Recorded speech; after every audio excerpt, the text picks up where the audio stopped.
Buenas tardes para todos los presentes, a todos los que se van a conectar por el canal de YouTube del Colegio Médico del Uruguay. Estamos muy contentos de tener esta oportunidad de intercambiar información y experiencia con dos referentes muy importantes de seguridad del paciente, a los que ya quiero iniciar agradeciendo, al doctor Peter Lachman, que ahora le vamos a presentar como corresponde, al doctor Ezequiel García del Hórreo.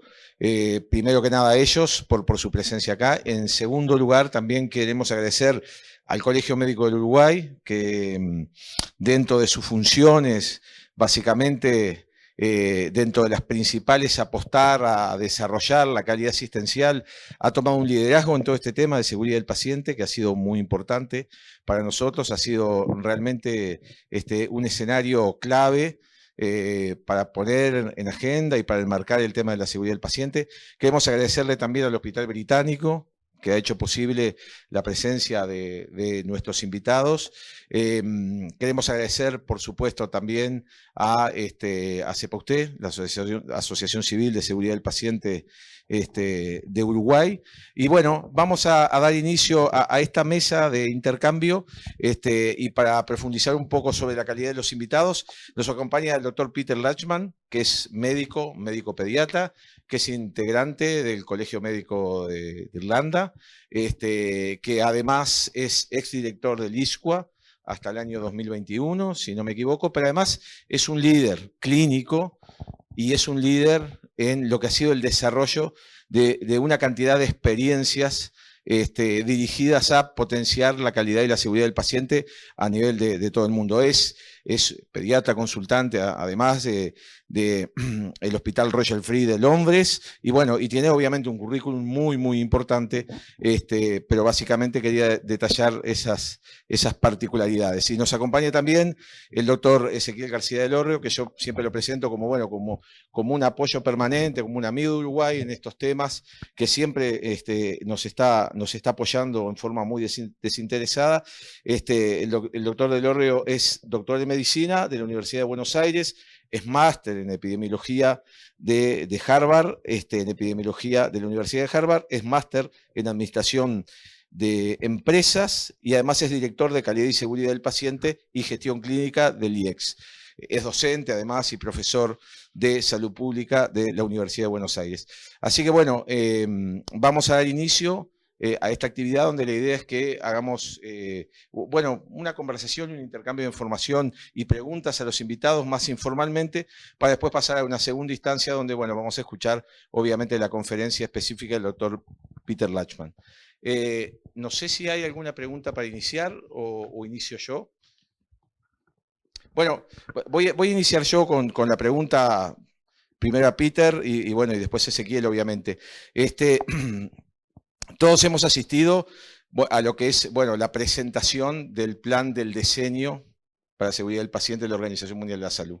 Siete estrategias bien importantes, más de 35, 7 objetivos bien importantes, más de 35 estrategias específicas, que cuando uno realmente profundiza en el plan parecen estar muy bien aceitadas y muy bien elaboradas. Y bueno, la pregunta inicial es ¿cómo ven ustedes el plan del diseño? ¿Cómo ven su posibilidad de implementación? Y específicamente lo que es el escenario de la gestión clínica, ¿qué destacarían si tuvieran que jerarquizar alguno de esos objetivos que plantean desafíos bien interesantes, como por ejemplo integrar a los pacientes a la gestión clínica y a la definición de estrategias y rediseño del sistema?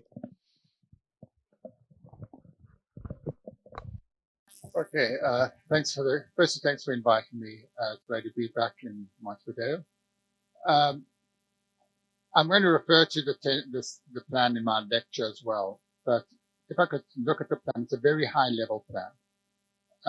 So the WHO is talking to member states, and it's saying what member states should do. So you need to translate the plan to the individual needs of the clinicians. So that would vary where you work. So I'm a pediatrician. The type of things we work with with pediatricians would be very similar to what if I was working with people who work with care of the elderly in geriatricians, because they have the same kind of challenges. They're very young and very old. They're virtually the same. It's either nutrition, infections, medication harm, etc. So what the main thing about patient safety is to make it relevant to the clinical staff, not too theoretical, because that they're not interested, but something their own experience. So a program I run in Ireland at the moment, and formerly in the UK, is training clinical staff to identify what's relevant to them to keep their patients safe.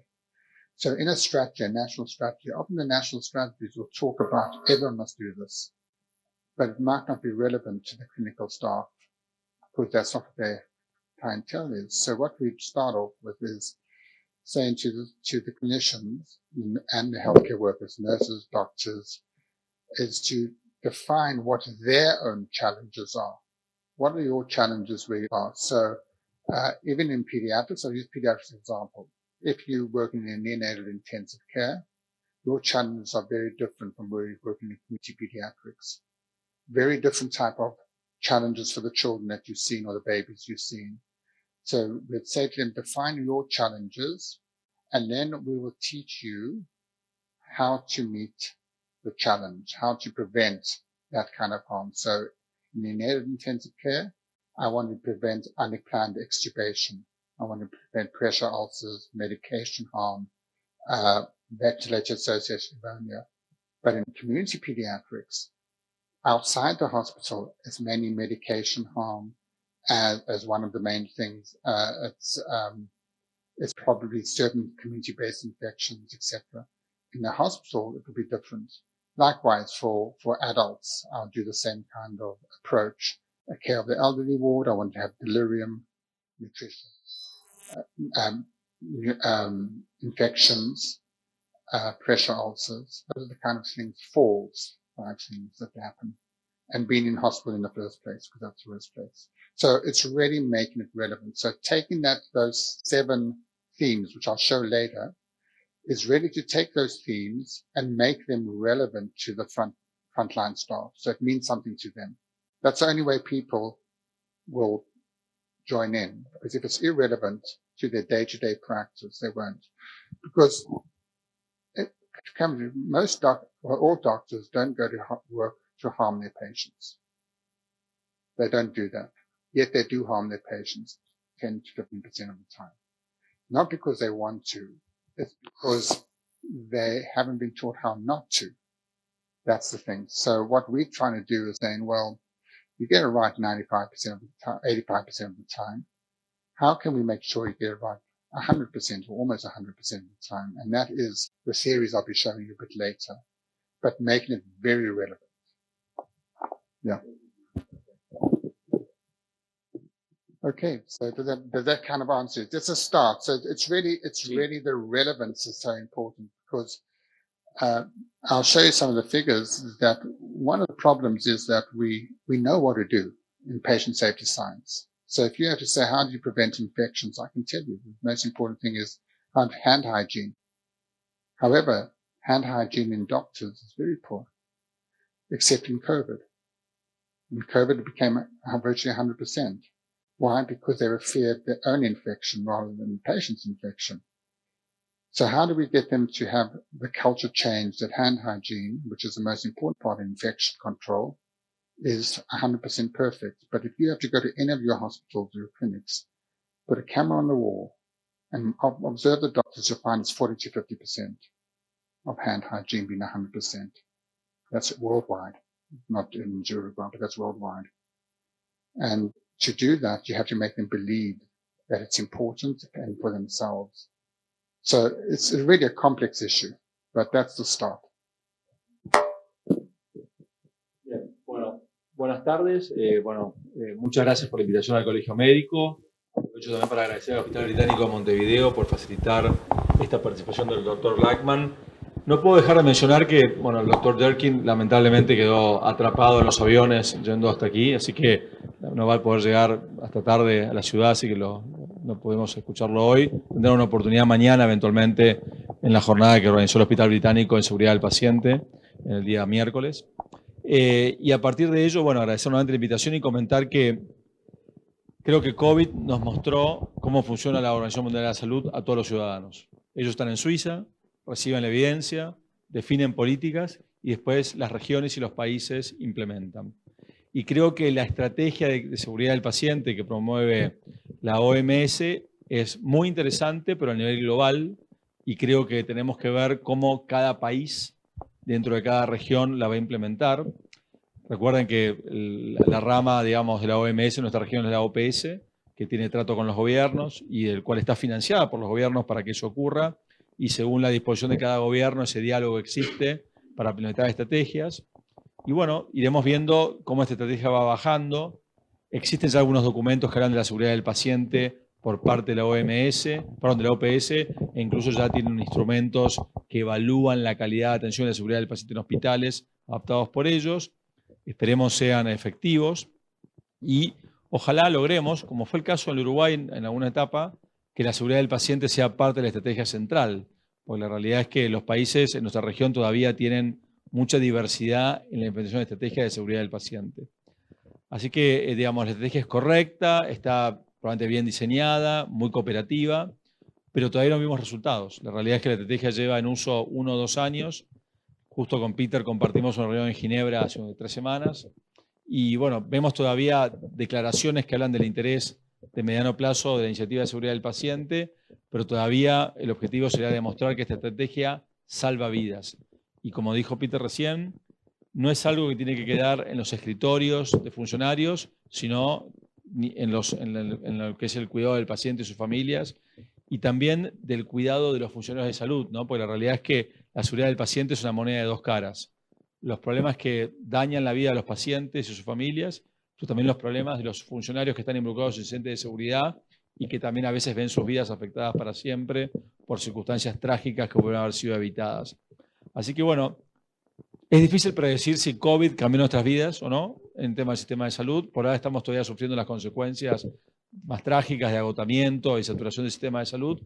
Esperemos haber aprendido cosas positivas, entre otras, que los funcionarios del sistema de salud son importantes para que el sistema se pueda brindar.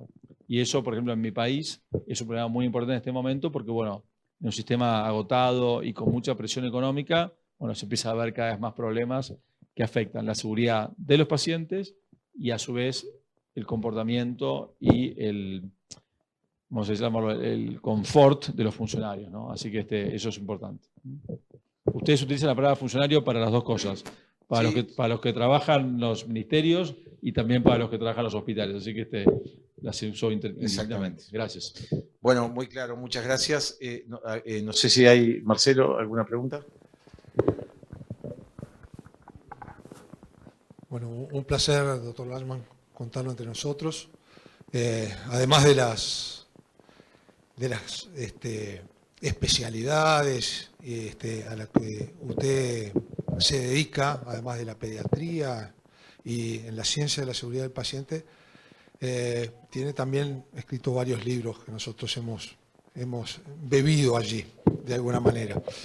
Y recorriendo un poco lo que nos contaba del trabajo por áreas y por ámbitos, el ámbito del primer nivel, del segundo y del tercer nivel, y cada área en sí, en su último libro que creo que coordinó, estaban desarrollados cada una de esas áreas.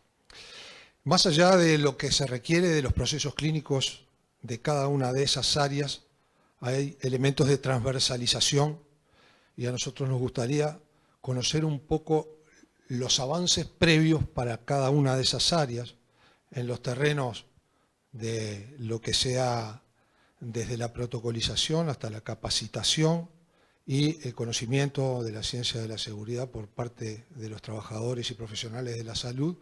¿Qué estrategias habría?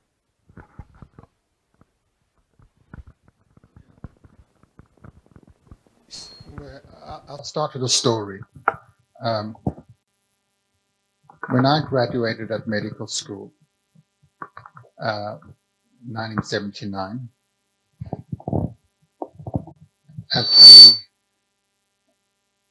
at the graduation, we had to swear the Hippocratic Oath in those days. First, do no harm. I mean, I'm not old that still did that. I don't know if you still do that. Do you still do that? Yeah. Hippocratic Oath? Yeah. Yeah. Okay. But the interesting thing about the Hippocratic Oath, first do no harm, in 1979, we had no idea how much harm we were doing, except for Ivan Illich. So Ivan Illich wrote a book, Medical Nemesis. It came out in 1974 in my second year of medical school, my first year of medical school. And the professor said, don't read that book. Of course, we all read the book because the professor said, don't read the book. And in it, he said 10% of iatrogenic harm, 10 to 15%. And he had no figures, but he was correct because it was 10 to 15%. So the first thing we have to do is recognize that we work in a very risky business, getting more and more risky. Because of our success. This is the strange thing, because of our success. People now live longer, and therefore they're more prone to harm. So when I was younger, the life expectancy was much lower. And also, if you just think of your parents' age and so on, people weren't living that long. The longer you live, the more morbidity you have. The more morbidity you have, more healthcare you need. The more time you'll be in hospitals. So the kind of people going to hospital now are, as I said earlier, the very young, the neonates who live longer before they used to die. When I trained, it was one kilogram that we resuscitated at. Now 200 grams, 300 grams we resuscitate. And the elderly as well. Those are the biggest areas where we cause harm. Of course, in between, there are big harms. So this patient safety coming forward only in 1990s is because of our success. That as we became more and more successful, so we started to see things that we hadn't seen before. Medication harm has always been there, but we never measured it. So what we have to do is first recognize that it's a very risky business, both for healthcare workers and for patients, both sides. Because COVID taught us about the healthcare worker safety. That was one thing COVID taught us about, the physical and mental health risks to doctors. I'll talk a little bit about it, and tomorrow a bit more. So we recognize that we work in risky. So that's the first step, recognize that this is a difficult thing. Secondly, recognize that what we learn at medical school, and this is a training college, this is a college of, like I work for the College of Physicians, and we train young doctors. We have to recognize that what we are training them in is in their trade, in their craft, which is subject matter knowledge, how to be a nephrologist, how to be an obstetrician, how to be a pediatrician, etc. Subject matter knowledge, but we're not teaching them how to do it safely. And that is human factors. I'll show you later what we should be teaching: human factors, resilience theory, understanding complexity, how to run systems, how to manage. I run a course now in Ireland. I don't know if you read the one book, it's based on leadership. So I run a course to train the new, I don't know if you call them consultants here or attendings. So the newly appointed consultants, they've now been through their medical school, they've been the postgraduate training, now they come consultants and they're leaders, and they say, we don't know how to lead. No one taught us how to lead. The only way we learned how to lead was by observing the people who taught us, and that's not always good, because they're not always good examples, role models. So now what we're doing is saying, we have to give something different to the young doctors coming forward. And that's the future. That's what I'm working in now. Really, and how can we provide the young doctors of the future what I didn't have? I learned the hard way, and you all learned the hard way. You learn from just things happening. But if I go back to my first serious event, my very first serious event, when I was a doctor on call, and there was a human factors error, and no one taught me about human factors at that event, in which a doctor gave potassium chloride to a baby instead of sodium chloride. And it was the two vials. You'll all remember the two vials were kept side by side, potassium chloride in red and the sodium chloride black writing on the vial, and they were stored side by side. And when that doctor got the wrong vial and he made an error, he lost his job. A human factors, and that was 30, 40 years ago. Nowadays, you technically can't do it, but I can tell you many places that still happens. But we don't teach people about human factors. So, in answer to your question, I'll mention it later. We have to think differently. We have to start thinking, how can we train doctors who are not only competent in their craft, but they are competent in safe, person-centered care as well. And they need a different dimension. And that's my work now. That's what I do now. That's why I come here.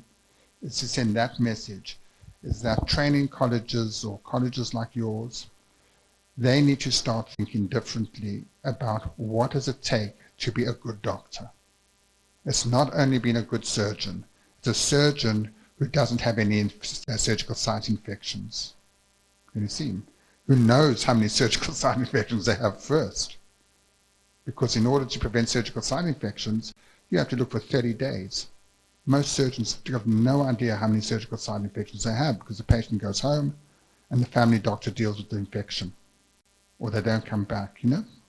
So these are kind of things. So it's really a big, big challenge. I mean, it's a very complex question you've asked, but it's changing the way we educate, changing the way we think. And it's a challenge for us senior doctors, you know, the people in the room. We have a duty of care to the next generation, to make it different for them in the way they work and way. And I was just in Mendoza at a pediatric conference, and they spoke about the crisis in pediatrics, of getting young doctors to come into pediatrics because they feel not valued, they're not paid, and et cetera, et cetera.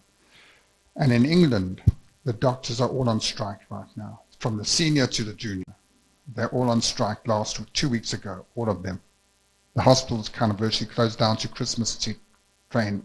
Why? Because they don't feel valued, they don't feel safe, they don't feel safe. I can tell you many stories like this. So it's our duty as senior doctors, even though we may not know much about patient safety, to say the future is that all young doctors are trained in patient safety as part of their training, so they don't have to go through our experience that we had to have. Okay. Does that answer your question? No, next. No, escuchándola a Peter, simplemente pensaba en este concepto, ¿no? De por qué la seguridad del paciente existe hoy y no existía hace 50 años. Porque cambió el contexto, porque cambió la complejidad y porque la gente tiene más riesgo que antes. Tanto los pacientes que reciben el cuidado como los profesionales de salud que lo entregan, ¿no? Así que es una cuestión definitivamente histórica que estamos viviendo, de que la complejidad tiene un lado negativo, que son los efectos adversos prevenibles, que, digamos, aquellos que tienen más años seguramente están casi perplejos de ver lo que ha avanzado el sistema de salud en el cuidado y la atención de sus ciudadanos, pero con un precio tal vez demasiado alto todavía. Y lo más triste es que la seguridad del paciente es una epidemia silenciosa, porque todos los días hay eventos adversos serios. En mi país probablemente todos los días mueran más personas por eventos adversos que por accidentes de tránsito, pero mueren de a uno. Mueren los más viejos, los más pobres, en lugares más remotos, y esas son voces que no se expresan y que arman y que generan esta epidemia silenciosa que todavía no tiene un reflejo suficiente en nuestro sistema de salud. Por eso, en realidad, algo que difiero con Peter, que esto no es para la próxima generación, esto es para la actual generación, porque hoy todos nosotros somos de alguna manera involuntariamente parte de estos procesos que deberían no ocurrir regularmente y que ya seguramente en cada uno de nosotros ha generado un daño. ¿Por qué? Porque todos hemos sido partícipes de eventos adversos y creo que lo transversal que vos mencionabas también, Marcelo, tiene que ver con la cultura y con básicamente la voluntad de no dañar al otro involuntariamente, que es algo que hoy, por lo menos en mi país, no existe sistemáticamente. Los eventos adversos son complicaciones, que ocurren por la razón de la fortuna y la mala suerte, muchas veces por culpa del paciente. Y no es un tema de culpable, es un tema de aprender que podemos hacer las cosas mejor y tener esa obsesión que tiene que ver con no dañar involuntariamente a los demás. Y eso no tiene que ver ni con el esfuerzo, ni con la voluntad, ni siquiera con el rasgo obsesivo que puede tener un profesional de salud. Tiene que ver con una cultura del sistema, una cultura de institución que hoy, por diferentes razones, no existen. No sé si seguiremos el tema de la legislación, pero la legislación es probablemente uno de los factores más de barreras más elevadas para que la seguridad del paciente no exista en nuestra región. Después voy a dar un ejemplo en Japón que conocí hace poco, muy interesante, pero que habla de sistemas culturales que evolucionaron y que hacen y generan un ecosistema transversal para que los eventos adversos ocurran con menor frecuencia o tengan el menor impacto posible. Bueno, es interesante, ahora le vamos a pasar el micrófono a Eduardo, pero es interesante que estemos reflexionando sobre estos temas en la casa del Colegio Médico del Uruguay, porque realmente es un llamado a repensar la forma en que estamos educando a los futuros médicos y empezar a pensar en jerarquizar realmente el comportamiento, un tema clave hoy, las habilidades no técnicas o mal llamadas habilidades no técnicas, y en Uruguay particularmente un país donde tenemos una influencia de la escuela francesa muy importante, que es una escuela médica muy paternalista, muy piramidal, pero también muy negacionista con respecto al error y a la posibilidad de equivocarse, así que celebro que este tema lo estemos hablando acá. Eduardo. Buenas tardes a los dos, muchísimas gracias por la presencia de ustedes. Y lo más interesante es cuando uno puede discutir o hablar e intercambiar ideas. Mi inglés no es muy fluido y por lo tanto tuve la oportunidad de conseguir, creo que el mejor libro que tengo de cabecera, que es el de Iván Illich, en el cual me hizo repensar la medicina. Pertenezco a un grupo de sobrediagnóstico y sobretratamiento que se inaugura en la Universidad de Bonn, en Australia, ya hace más de 15 años, en el cual sigue trabajando y que además teniendo cada vez más adeptos en las distintas sociedades. Por tanto, el tema me interesa y lo voy a plantear a ver si ustedes tienen la misma opinión. Soy médico especialista, médico internista, que cumplo 40 años, un poquito menos que usted, doctor Lachman. Mi juramento fue en el año 83. Médico intensivista, para completar mi formación en medicina interna también. Y bueno, de los 3 escenarios que hablaban, los 3 yo participo ya en el nivel primario, a nivel de terapia intensiva, y en el paciente en moderado, y por lo tanto veo los eventos adversos que ocurren a los 3 niveles. Pero hay un detalle que en estos años yo he advertido, es cómo, y siguiendo a Iván Illich, la medicina, a través de distintos factores, y lo nombro con nombre y apellido, que es la industria farmacéutica, se ha ido ganando del paciente sano. Y por lo tanto cada vez nosotros hacemos más medicina, lo que llamamos low value care medicine, o sea, medicina de poco valor que nos lleva mucho tiempo.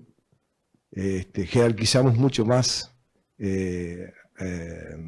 a la paraclínica como subrogante de la clínica, ya no hacemos clínica, no tenemos tiempo, y por lo tanto eso también es uno de los factores que influye para el médico que no quiere dañar, pero que tiene poco tiempo para pensar y para resolver el tema adecuadamente en el momento oportuno, por lo menos ocurre en este país. Entonces me gustaría saber su experiencia en Irlanda, si eso ocurre de la misma manera, y cómo intentan solucionarlo. We get into very philosophical areas here. That's see, I think from my own personal view, because I experienced this with the kind of children I used to look after, which are often the survivors of intensive care, is that we in the 20th century and now in 21st century, in 21st now, yeah? In the 20th century, we discovered that we could cure many things. And in the old days, when doctors didn't have so many cures, part of their role was managing death. And we're not very good at managing death. We're very good at keeping people alive, but knowing when not to keep people alive, we're not very good at that. I used to, just from my own experience, I've gone through many metamorphoses as a doctor, but when I was head of department and I was in turn as a general pediatrician, acute pediatrician, used to be community acute, but I also used to do the intensive care cover. And I used to go to the intensive care and I used to look at these babies they were keeping alive, and I was saying, what were they doing? Because this baby's going to die, but they're keeping them alive because they could. Just because they could. The intensivists. They had no realized the value. They were offering hope, and I'd come in and say, this baby's not going to live, because you could see, but they could keep the baby alive. But they couldn't manage the death of the baby. And I think we do that the same, and the public now expect life more than death. It's a debate we need to have and talk about it. So you see a lot in the United Kingdom now, there's a lot of talking about what about assisted suicide, for example. That's coming up the elderly with people with chronic disease and saying there's no treatment. And I'm not saying right or wrong what it is, but it is, we need to have a debate of what is good treatment and value-based treatment for the people. And the public has to have this debate, because public, of course, value life. I think a lot in the USA, this has been a big problem because a lot of our healthcare comes from the USA. But culturally, in the countries where I live now, between London and Ireland, it's pretty similar. But people are now saying, well, what is the value of our care that we need to give? And how can we keep people safe? And these are very difficult decisions that we have to discuss with people, be honest. So in my kind of care, so I ended up, when I finished my clinical career 6 years ago to go to ISQA, the last few years, I chose to work with children with long-term conditions, children who weren't going to get better. They weren't going to get better. They weren't necessarily going to die, but they weren't going to get better. And the whole thing was working with them how they could have as fulfilling life as they can with whatever condition they had, whether it's chronic rheumatoid arthritis, cerebral palsy, etc., epilepsies, severe epilepsies. And sometimes there were children who were going to die, and dealing with that and being honest with the parents, saying, well, we can keep your child alive, or we can have a more dignified death. It's a very difficult issue. Now, patient safety comes in because the more we keep people alive, the more we harm them. That's a strange thing, is because certain things happen, and particularly with the elderly. And we've really got to look at this in the care of the elderly. It's looking at our value system and what's the best way to care for people. And I'll tell you an own personal story. My father died when he was 91, and he was a general practitioner. He was a general practitioner till he was 84. And then he went for a walk, got dehydrated, fractured his hip, and that was the end of being a general practitioner because he couldn't drive, he lost his confidence, etc. When he died, he got a community-based pneumonia. And my brother was there, and my father, they said, well, you can go to a hospital, you can have an IV drip, and you can get treated, better chance. But he goes to a hospital, has an IV drip, IV line, intravenous antibiotics, gets a pressure ulcer, falls out of the bed, all these kind of things that happen to the elderly. He said he'll take his chances, have oral antibiotics, stay at home, and he died the next day or the day after in his own bed. Most people would have sent him to hospital, treated him with IV antibiotics, and he had to have all the complications for an extra few days or months of life when he was 91. You see, so these are the kind of discussions we have to have with people, which are more mature than we often have now.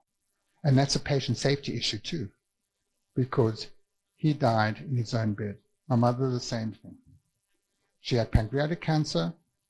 And she died in her bed when she died. She didn't die in hospital, which is where most people do. And people don't do that. Most people die in hospital now. That's crazy. Absolutely crazy.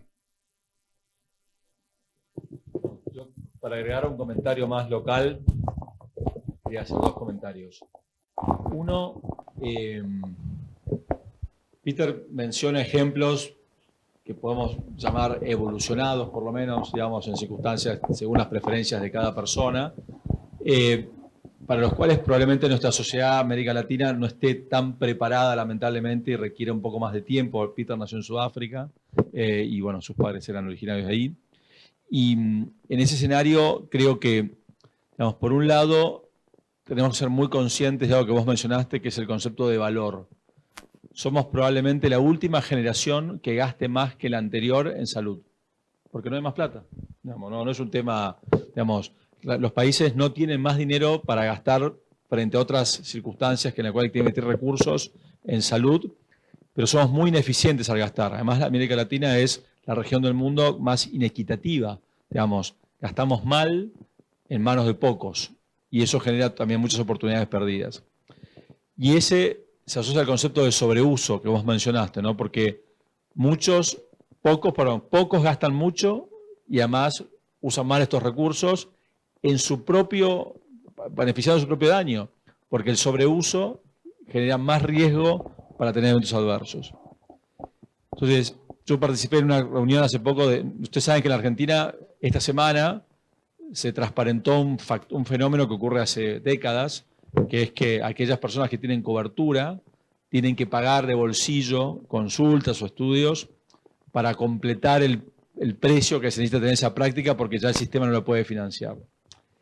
Digamos, eso es simplemente transparentar que los recursos de los financiadores tienen un techo y que además está mal utilizado, ¿no? Yo en una reunión de financiadores privados les pedí que escriban en un papel cuánto de los recursos de los que disponían creían que se gastaban con poco valor y inadecuadamente. En general escribieron 40% y por eso se quedaron cortos. Y además con la tragedia de saber que lo que administran se utiliza incorrectamente. Entonces, nuestros países, además de cerrar brechas de equidad, que son, por lo menos en mi país, cada vez más críticas, tienen que utilizar los recursos adecuadamente, priorizando las prácticas más efectivas y tal vez llegando a decisiones más complejas, que es, nosotros gastamos los recursos en mayor volumen en los últimos 6 meses de vida y en algunos casos tal vez no sea lo necesario. Entonces, son decisiones difíciles. Yo no sé si le podemos echar la culpa a los franceses, salvo de la final del mundo, de esta cultura paternalista que por ahí a veces tenemos en América Latina, pero definitivamente no creo que tenemos que tener estas conversaciones a las cuales ojalá lleguemos, porque lo que gastamos mal en un grupo familiar impide que otros lleguen a circunstancias necesarias. Y esto es, me sale en inglés, perdón, sobreuso o mal uso equivale a riesgo. Y esa es la circunstancia en la que estamos hoy, en la práctica ambulatoria, en cuidados críticos, en múltiples lugares donde realmente no estamos siendo responsables con los recursos que la sociedad nos brinda, que es su salud y sus recursos económicos, ¿no? Sí. Bueno, nos quedaría tiempo para 2 preguntas bien concretas. Carlos, vos me habías pedido.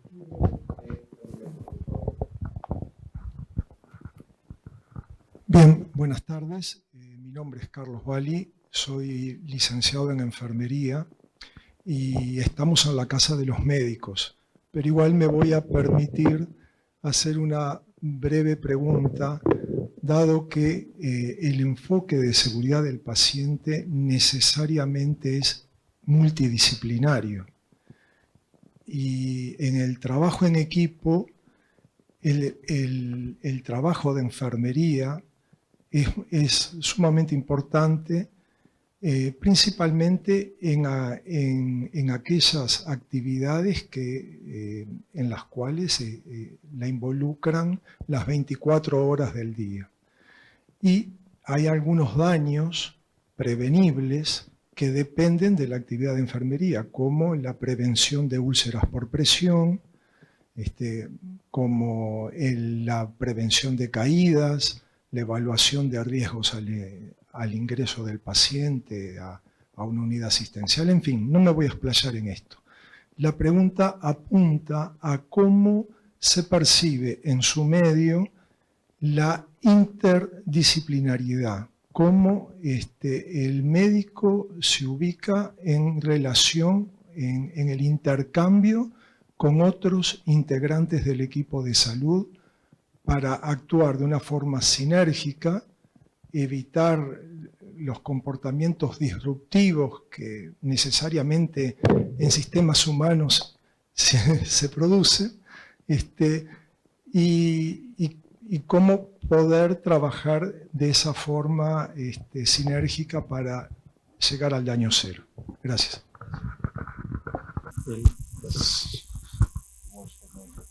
Yeah. So it's a great question. So just to say, in all the programs I run two versions of programs. I recognize the reality of the hierarchies in healthcare, that the doctors are at a certain hierarchy, and then we need to engage the doctors. That's the first thing I'll say. I recognize that. So I will have, and also I recognize the vulnerability of the doctors who don't like to talk about their vulnerability in front of other professionals. I recognize as well. So I run some courses just for doctors, so I can get them to talk about their vulnerability, which they wouldn't talk in the general thing. But most of the courses I run, and the one I'm running now, and I just started 2 weeks ago in Ireland, next edition is a program we introduced in some pediatric hospitals here in Argentina. Is called SAFE, in which it's a clinical team made up of a doctor and a nurse and anyone else they want to bring. So if they're looking at medication safety, they'll bring a pharmacist. If they want to look at faults, they'll bring someone else, etc. But it's always the doctor and the nurse, because in order to be safe, you have to have that synergy, because the doctor and nurse bring different perspectives. What we do teach them is that how it works in a hospital is the doctor visits the patient, the person we call a patient. The nurse is there all the time. The nurse have better intuition as to things going wrong before the vital signs go wrong. They can predict things that are happening, and the doctors don't react more than do it. So if you take a nurse who's working with the patient, they normally can predict something's happening, and then they don't need the vital signs all the time. So what you have to do is understand at that point of deciding what's going to happen proactively. Everyone has got a different viewpoint, different vision, a different way of seeing things, a lens, we'd call it a different lens.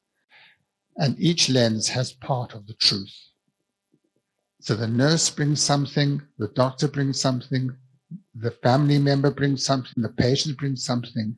When you put that all together, you get the situation awareness, which allows you to predict what's going to happen. Now, situation awareness, I explain it best in terms of right now, it won't be football, but it'll be rugby. In terms of rugby, because of the World Cup, is when you watch, and I'd say currently Ireland, New Zealand, South Africa, Uruguay, but when you watch the top teams, you wonder how they know where they are at any one time. When you watch in football, if you watch the World Cup, how do they know where Messi is going to be there when they kick the ball? It's situation awareness. They are fully aware of what's going on. Why? Because they practice, and also they work as a team. As soon as the team doesn't work as a team, then it breaks down because they pass and the person's not there. You see? And that's exactly that analogy. I use the sport analogy for the clinical team. The clinical team has to work together to create a safe culture, a safe environment, a safe patient, and a safe healthcare worker, whether it be doctor or nurse. As soon as they break down that work, and if they don't have it, they cannot be safe. So you are right.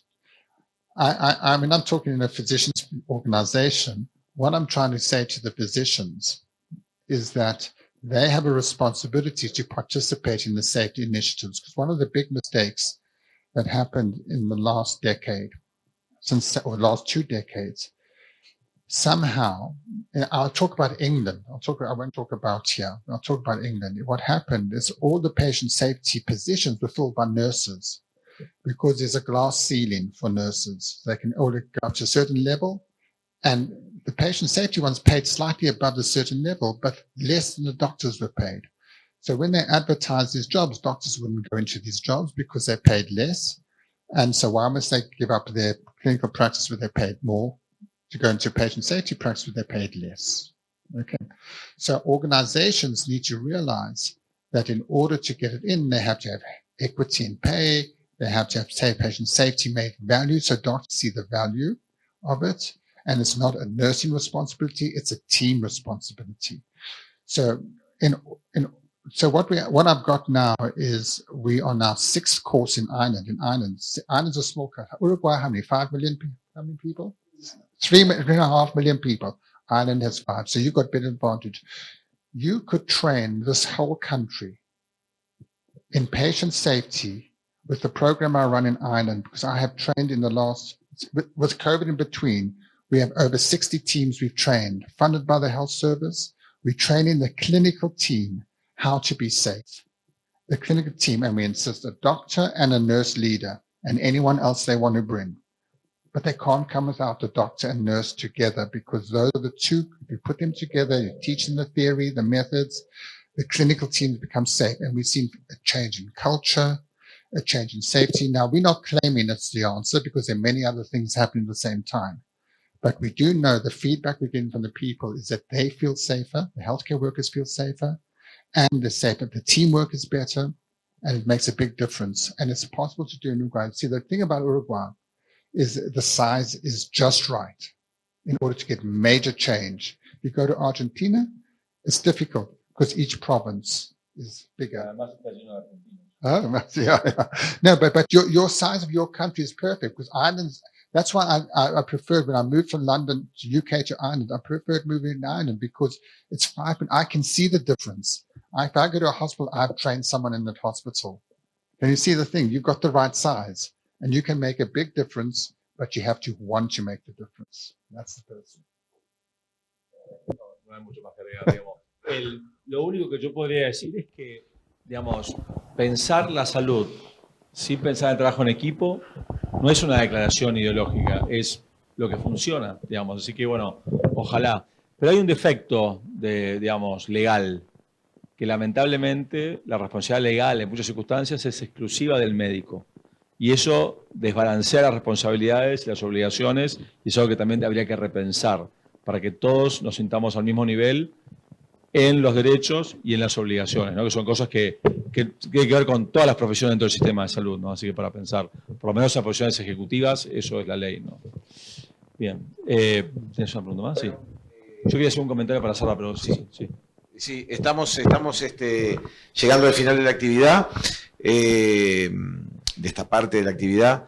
No sé, yo tengo acá al doctor Alejandro Cuestas, que agradecerle ahora personalmente, porque fue un motor muy importante para la organización de esta actividad. Él es integrante, sí, del directorio del Colegio Médico del Uruguay. No sé, Alejandro, si querés hacer algún comentario. Que estamos invirtiendo el orden de prioridades. En realidad es el Colegio Médico el que tiene que agradecer la presencia de todos ustedes, y particularmente del doctor Lachman aquí con nosotros. Sin lugar a duda, este es un tema del Colegio Médico. En este periodo hemos intentado posicionar el Colegio Médico atendiendo a los deberes éticos y de calidad de asistencia y de derechos de los pacientes. Y sin duda esta charla se enmarca dentro de eso. Preguntas se nos ocurren muchísimas, la mitad de ellas filosóficas, las otras muy prácticas. Y en realidad un par de ellas las voy a dejar planteadas sin la expectativa de que usted las conteste ahora, quizás sí en la charla libre que usted tenga. La primera de ellas, un poco catalizado por el compañero enfermero, si este modelo o este cambio de paradigma, porque yo creo que es un cambio de paradigma, es aplicable en la lógica actual de la salud centrada en el poder médico y centrada en una lógica de mercado. Esa es la pregunta filosófica. Y la otra muy práctica es, yo vengo de la cardiología, y donde, bueno, se ha avanzado mucho en la utilización de guías de prácticas de manejo clínico y en protocolo. Los cardiólogos cada vez más tenemos cabezas algorítmicas y eso tiene una gran ventaja, es defendido por ustedes en muchas intervenciones para dar seguridad. Yo lo veo como arma de doble filo porque muchas veces se pretende aplicar de manera excesivamente rígida pautas de asistencia clínica y protocolos y se soslaya la individualidad del paciente. Filosófica acaparada, no sé. I will answer the reliability one later, briefly later, because I'll just do it philosophically. A philosophical reply is that the role of the doctor has changed. And for me, the biggest change was the internet, is because before the internet, the doctor had all the knowledge. The patient didn't have the knowledge. To get the patient, had to read books, and it was difficult to get books that the patient could read. Now, Dr. Google is the place a lot of patients go to before they even come to you. And at the same time, the role of the doctor is interpreting, and with AI, it's going to be even more. I'm going to talk about that tomorrow. With artificial intelligence, the doctor's role is often interpreting what happens. And within the team, and I said earlier, is that the doctor has only a certain way of looking at things. So our change in role as being interpreters, what people read, what they have, what's important, that answers your question a lot. Because the patients would come in and say, I saw on Google, and you say, well, I'd have Google open and say, where on Google did you look? Because I also want to find out what you're learning. I want to know what you read. So it's very important for us to realize our change in role from that very pretenders where we knew everything to now we only know part of it, because the power has changed. That's the one thing. Power has now come, when we were in Geneva recently, the whole question was about a patient's charter for patient safety, which is what's going to come out in the next few months or years. Months, yeah. It's about patients saying that we know it's very risky, but we do expect you to be safe. And when it's not safe, to be honest with us that it's not safe or that something has happened, but not to say, oh, we don't know what happened and so on. So it's this change of power. That's a philosophical thing that we've got to grapple with, because the role of the doctor is very much different. Before it wasn't as part of a team, now it's part of a team. Beforehand, doctors worked more individually. Now they are part of a team. And how do they work with team? Well, if certain professions, certain clinical professions work more in teams than others. So if you're a surgeon, you're in the team in the operating room. And at that time, the surgeon has certain skills, but anyone in that operating room can stop the line in a safe system and say there's something going on. But you know how most is very hierarchical, and the surgeon runs the show. But anyone should be able to stop the line. But that's a change in culture, change of working. It's realizing that as we share power, we're not giving up power. We're enhancing our own power as we share power. That's what we're doing, enhancing our power. The reliability, I just want to because I'll give you this theory later on. Protocols are not there to be rigid. The kind of learning I had was that a protocol should always be reviewed according to the patients in front of you. The only person who can change the protocol is the demand of the patient saying, my condition doesn't fit the protocol, you've got to do something differently. Not doctor preference. But so what I say with the protocols is that if they say there are 5 cardiologists, you decide how we're going to treat heart failure. And part of the job is to find the patients who don't fit that protocol, who've got something else. Then the protocol changes. When you get a patient with this condition, this is what you do. And it's a living document. It's not a document that's written and never reviewed for another 3 years. It's constantly reviewed according to the patients that come in, because not everyone's the same, but on the 18-20 rule, 80% of the patients will fit the protocol. You've got to find the 20. And then you change, but the protocol then changes as well. According to, it's a living document. And I think that's where it fails when on guidelines and protocols, when they're not living documents, when they're just rigid documents. That's when it fails, because people say, oh, we don't want to follow rigid documents, the patients don't fit. But 80% of them do. Our job as doctors is to find the 20. And that's the difficult part. But that's the interesting part too. Dos comentarios por lo que mencionabas. Uno era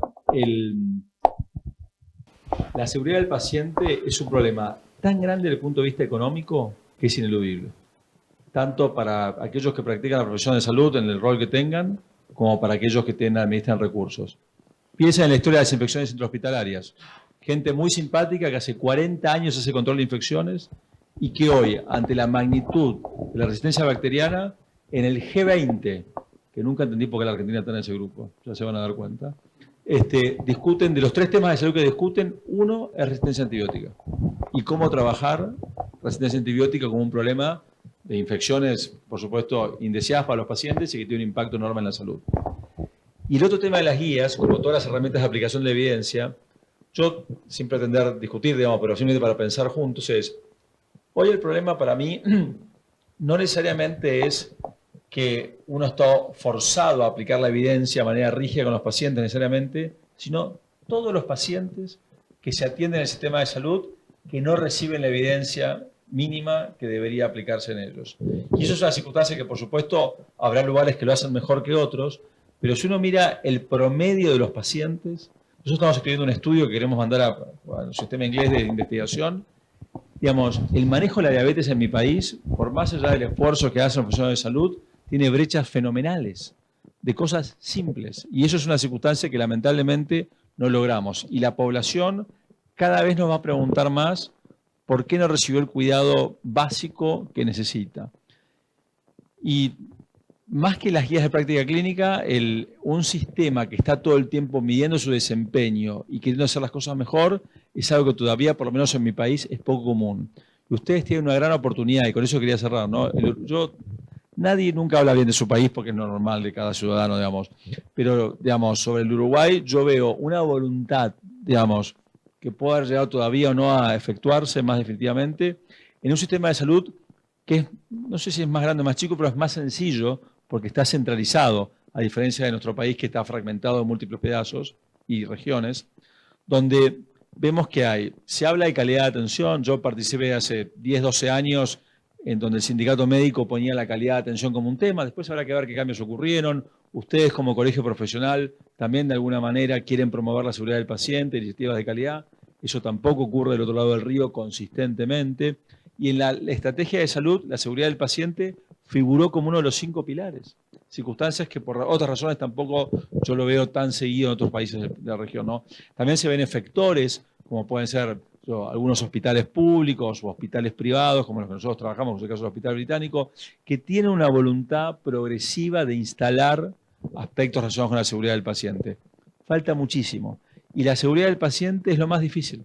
Porque para que una industria sea totalmente segura tienen que ocurrir 2 cosas. Una, tiene que haber tecnología y aspectos de sustento como biológicos que hagan que no haya probabilidad de daño, lo cual nunca va a ocurrir, porque la medicina es una profesión, digamos, es una disciplina súper compleja que nunca va a tener daño cero. El tema es el daño prevenible. Y por otro lado, lo que más nos falta es la cultura de seguridad. Hoy todavía vemos los eventos adversos como una complicación. Y eso es lo que frena, lamentablemente, esa circunstancia.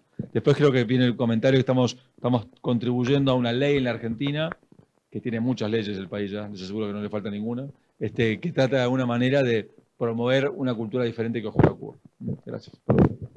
Gracias a ustedes. Estaríamos como en tiempo de pasar a la conferencia de Peter.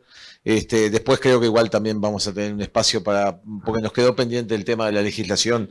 A nosotros nos parece un tema bien importante. Así que bueno, podemos pasar a iniciar la conferencia. Bueno, a los que se conectan por Zoom, le damos las buenas tardes y estamos por iniciar con la conferencia de nuestro invitado principal, el doctor Peter Lachman. El doctor Peter Lachman es médico pediatra, es un destacado líder clínico en su área pediátrica, pero además es un destacado líder vinculado a una cantidad enorme de iniciativas que tienden a promocionar la calidad y seguridad del paciente. Es exdirector hasta el 2021 del ISCUA y es integrante del Colegio Médico de Irlanda. Así que bueno, tenemos el gusto de darle la bienvenida y nos va a presentar su conferencia. Así que van a poder verla y van a poder hacer preguntas por Zoom, los que así lo deseen, que trataremos de transmitírsela de la mejor forma.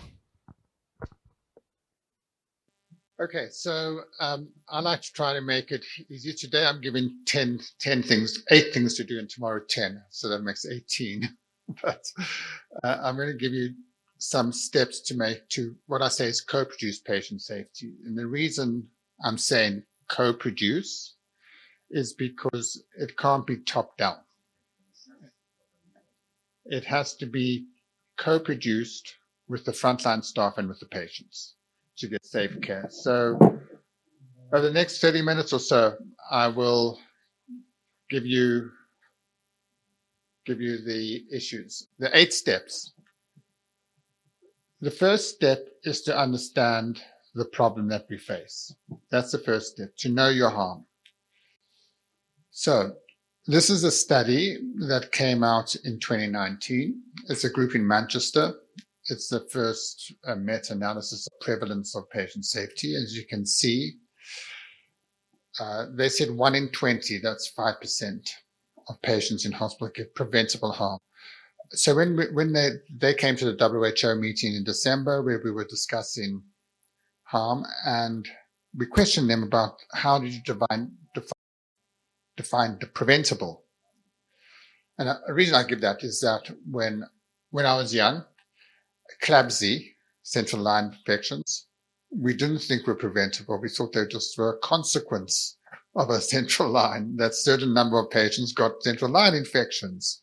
Nowadays, we know it's totally preventable. That when I started at Great Ormond Street, when I was medical director there, we'd infect maybe 10 to 20, maybe 10 a month.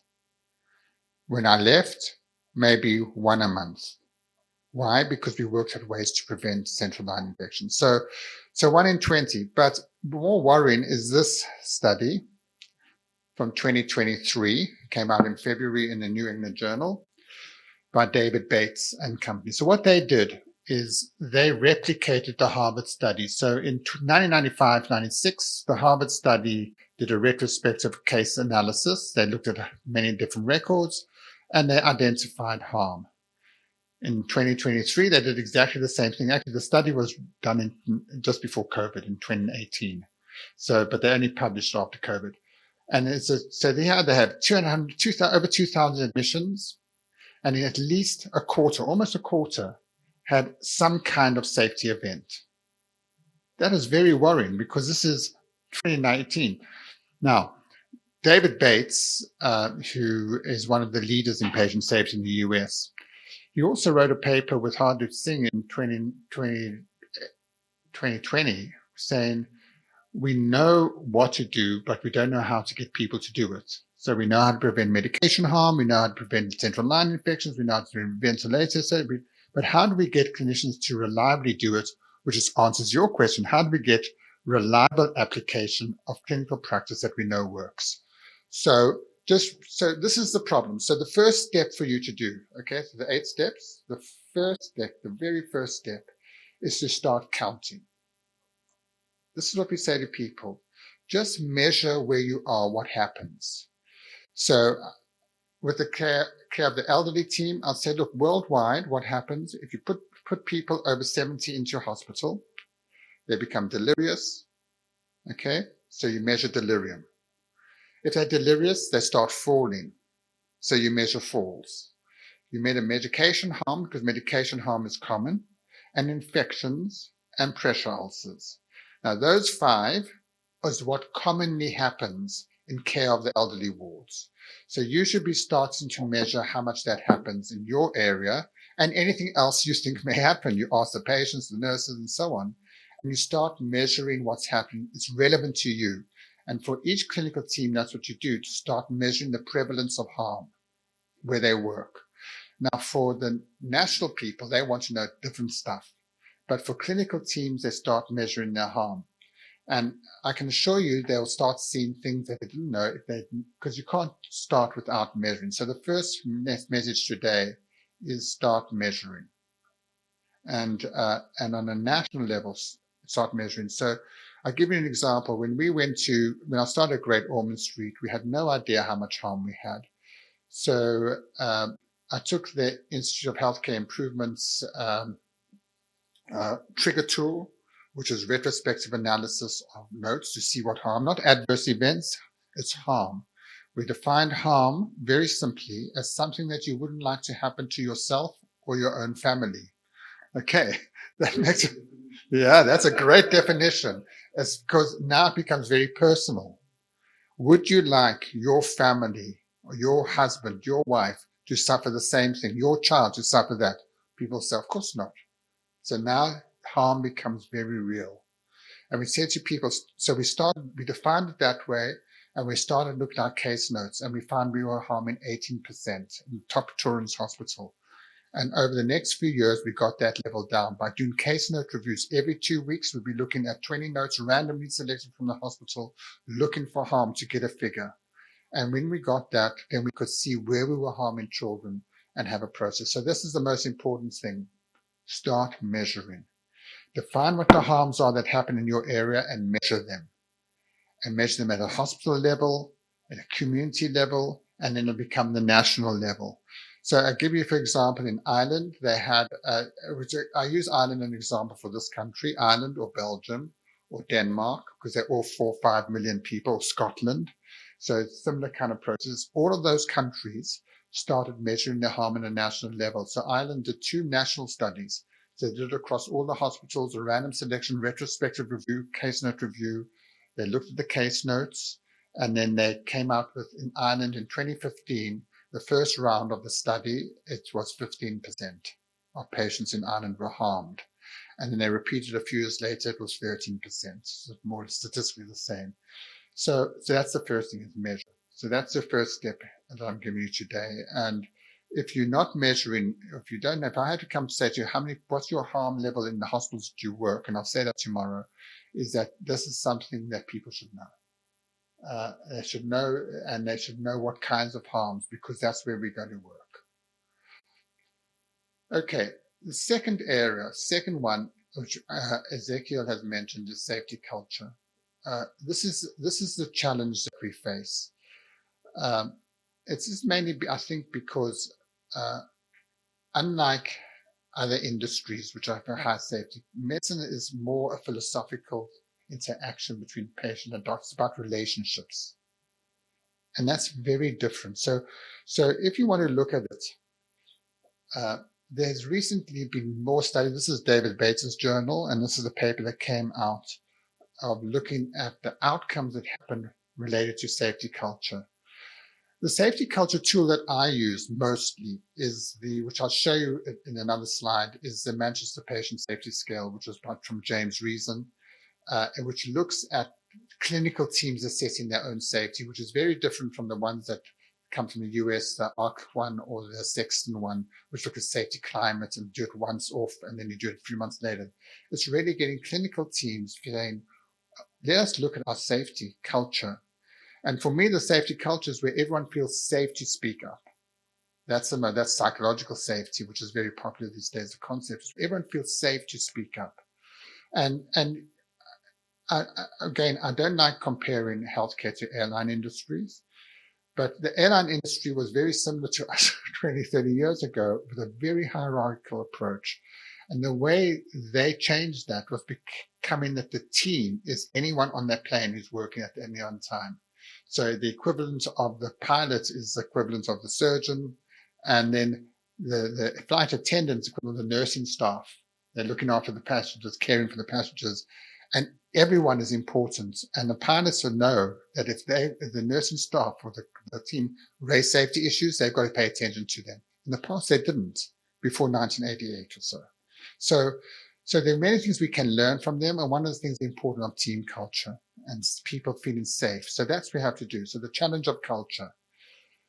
So this is a study from, or paper from one of the leaders in Canada, who really, from Ontario. And what they're really saying is the problem of safe learning systems is this is what people feel. Being blamed. Okay? Think about it. Blamed. Punished for breaking the laws.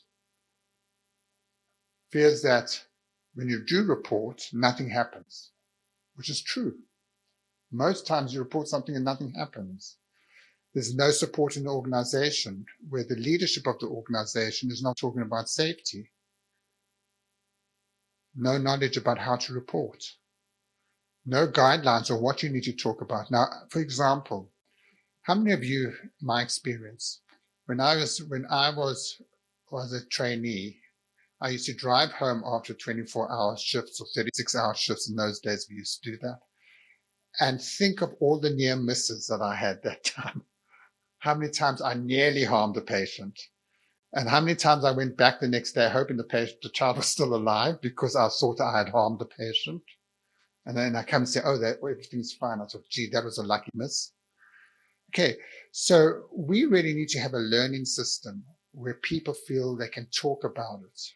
We don't talk about this every day. We don't talk about it. So it's how do we develop it? And see, these are the things, obviously, everything's got to be the alternative to these that they've identified in Canada.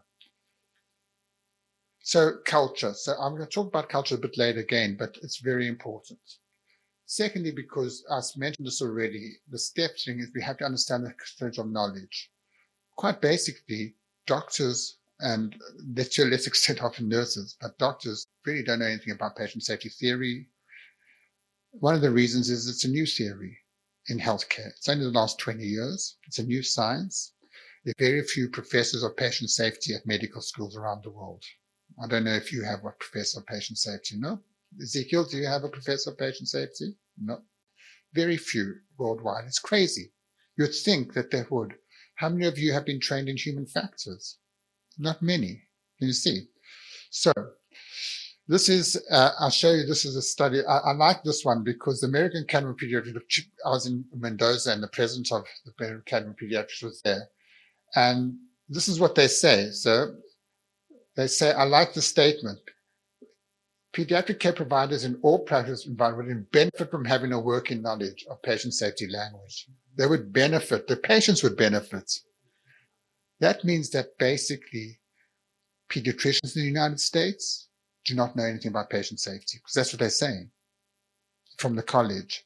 So knowledge about patient safety is minimal amongst the people who are delivering care. So we've got to change it. That's the role of the college. And the problem is, this is a review of training programs. We're not quite sure what works. How should we do it?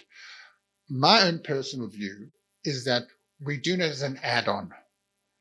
We should be doing it like physiology and pathology. Like I learned physiology and pathology on the ward round. We'd see a patient and they'd discuss, they'd ask me this is the way I was taught. Where's the anatomy? You're talking about the heart, the lungs. What's the pathology? What's the pathophysiology? Before we even got to the diagnosis. That's how I was taught to start from anatomy to pathology, pathophysiology. Okay, let's see what the problems are. I would add, what are the safety concerns for this individual patient? Are there any safety concerns we have to do? Is this person more at risk of falls or pressure ulcers? So on. Can you see? Then it becomes part of the language. But you can't do that if the attending or consultant is not trained in patient safety and doesn't know how to talk about it. So we have to really think about how we do the safety programs and not have them as a theoretical construct, which is important. I didn't learn my clinical medicine from a textbook. I learned the theory from a textbook. I learned my clinical medicine from the patients I examined. That's why I learned clinical medicine. We have to think differently on how we teach patient safety, not as a separate course that you go and do 1 hour patient safety and that's the end of it. That's the way people teach patient safety. But you teach it as part of your clinical practice, then it becomes part of what you do. So this is the challenge, because we already haven't found out. And this is what they said at the end of it, that there is efficacy of training in safety, but it must be part of what we do on a day-to-day basis. So you've got to talk about it every day. So similar things, you can start doing this tomorrow. On the next ward round you can start saying, I want to talk about the safety issues today. Take it 2 or 3 minutes. Is there anyone who may fall? What can we do about it? Can you see? You can start talking about it, and then your trainees will start being trained in it if we start doing it. So that's one of the things, the lack of education. So education, I just put it as important as step 3. We've got to start thinking how we educate in real time, and not only sending on courses, go and hear the theory of it, but how can we do it? So for example, when I'll talk about human factors in a second, I would talk about the human factors of prescribing. Okay, so human factors of prescribing. When you consider, and I like this one for doctors particularly, is that if we train nurses to be prescribers, nurse prescribers, I don't know if you can do it in Uruguay, but in South Africa we used to do it. It's because we're not enough doctors, so nurses could prescribe certain drugs. In England, they go on a course and they learn how to prescribe, and their reliability is very high. They have 5 or 6 drugs they can do. The reliability is very high. It's even more, even if you really want to get rid of prescribing errors, stop doctors prescribing, the pharmacists prescribe. So if you're prescribing for pharmacists, you get virtually 0 errors because they're very particular and they think that way, and that's all they do. But we get young doctors to prescribe, and they do it while they're talking about the football, about the rugby, what they did over the weekend with a lot of interruptions. They make mistakes. This form is not designed in a human factors way. It's very difficult to write things in full, and they make lots of mistakes. And now we say, oh, we get them electronic prescribing. Now they make electronic mistakes because we haven't changed the culture. That's all that happens. You find electronic prescribing, they just get electronic mistakes. And so the harm's still there. So, once I say that tomorrow, I will. So it's not, technology is a tool. What we have to do is really understand the human factors of prescribing, because the human factors and the socio-technical construct. Consultant says the patient must go on the medication. The trainee then starts writing out the medication, makes a mistake because there's interruptions, because the form's not right, they don't have the formulary, and so on. So you can really work out how to do it. So let's go to step number 4. So the first step, remember, was knowing the problem. Second step, knowing the culture. Okay. The third thing, having the knowledge. So now we're getting on to what knowledge we have to do. So we've mentioned the action plan. So this is the action plan. I put this action plan because on a country-wise, it's very good over this 10 years. They're not going to do 2030 because they already, COVID cut us out. Because this we started working on the action plan in 2018, 2019, and then we had COVID. So it came out in the middle of COVID. And so we had some time. So these are the things that we had to do. So, and I'm just going to put headlines because the headlines are very important. Your hospital and your country, hospital and clinical team must have a policy about it. They must have systems that are reliable, which I'll show you a bit about that. I've put them in a different order because they must look at their clinical processes according to what they do. So if, for example, if I'm running a cardiac cath lab, what do I have to do to make the system safe? If I'm running an ICU, what are the things in my system that have to be safe? So they've got to understand that. And they also have to do that. They have to have a information system and to manage risk.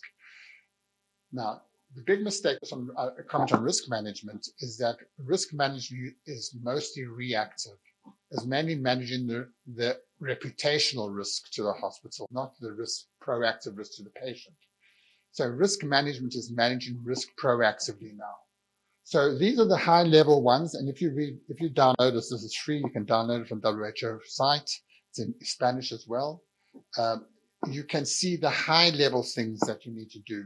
And the other three are health worker. I put that as the biggest one because I think that's the most important one, actually. Health worker safety, education, because you can't do any of the others without that.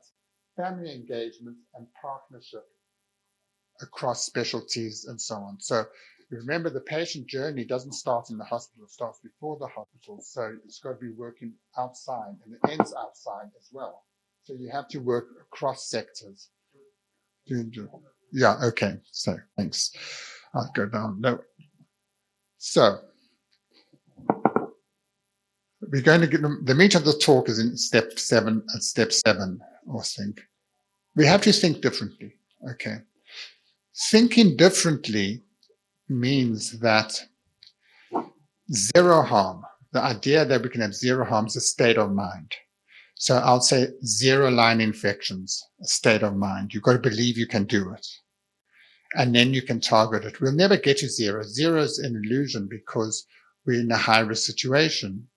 But the example I had at Great Ormond Street when we started my program, our slogan before everyone talked about zero harm, we had a harm, zero harm, no waste, no waste. Our chief executive said to the clinicians, we're aiming for zero harm. And the clinicians said, it's impossible. So she asked, what number do you want me to put? What percentage harm should we aim for? You see, it's an aspiration. It's not a real target. And that means the state of mind. So you've got to believe that in the high-risk situation, on certain things, we'll get to zero, and other things we won't. So we can have zero line infections. That we can get to. We know how to do it. We can have zero ventilator-associated pneumonitis. No, we won't get zero. We'll always have one, maybe. We could aim for zero falls.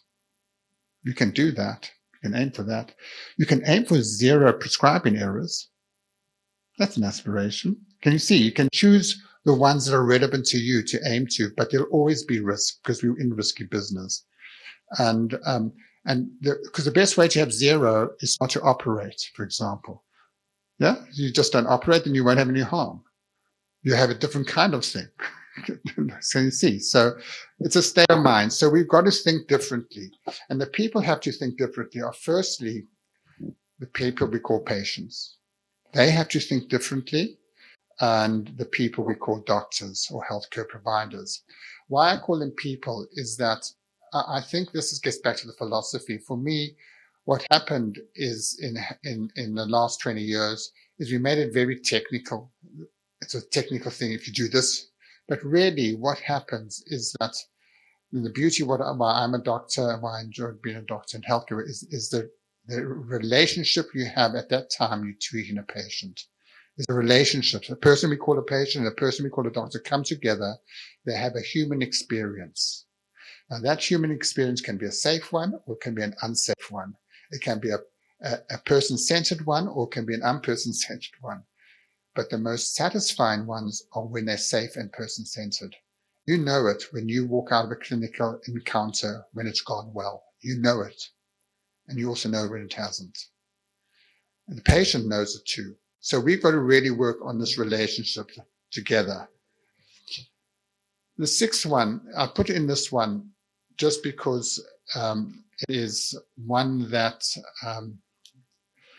has become very important.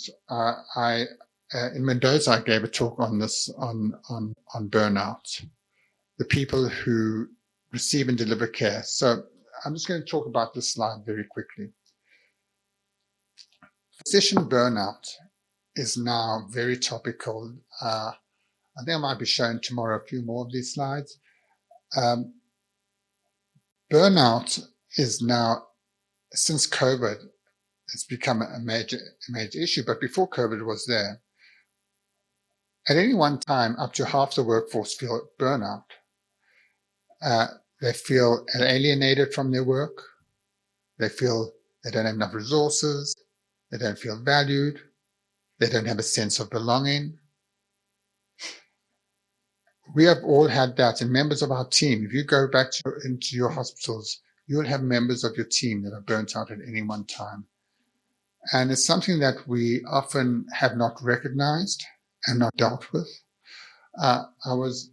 When I was preparing for these talks, I found an article from the United States. Was in the Guardian last week, the English paper, The Guardian, on a surgeon who was president of the American Surgical Society, and she spoke about her burnout. And it said there that in the United States, between 300 and 400 doctors a year commit suicide. United States. And I know from my medical school class of 2 doctors who've committed suicide in my medical school class, my own medical school class, from burnout. We haven't really been good at burnout. Just before COVID, Pascal Carrion, who I'll show some of her other work on human factors, she's a human factors expert, led a group in the United States in national academies on burnout. The National Academy of Sciences have got a big section on burnout. So this is something that we need to look at, is the health of our own workforce. This study shows that if you have burnout, you're more than twice likely to have safety events than if you don't have burnout. So that's why I think that we sometimes get it wrong. We talk about patient safety, but we also have to talk about healthcare worker safety. And healthcare worker safety in COVID was mainly because of infection. People saw we didn't have enough PPE and stress. But COVID was just, I see COVID as, it was negative things, but the positive thing about COVID is it opened our eyes on burnout. Opened our eyes on burnout and equity of care. Those are the 2 big things it did. We need to look at burnout. So one of the things you could ask your clinical teams, how do you feel today? People often, because of the state, they're not going to admit, I'm not feeling well. Or I just feel down.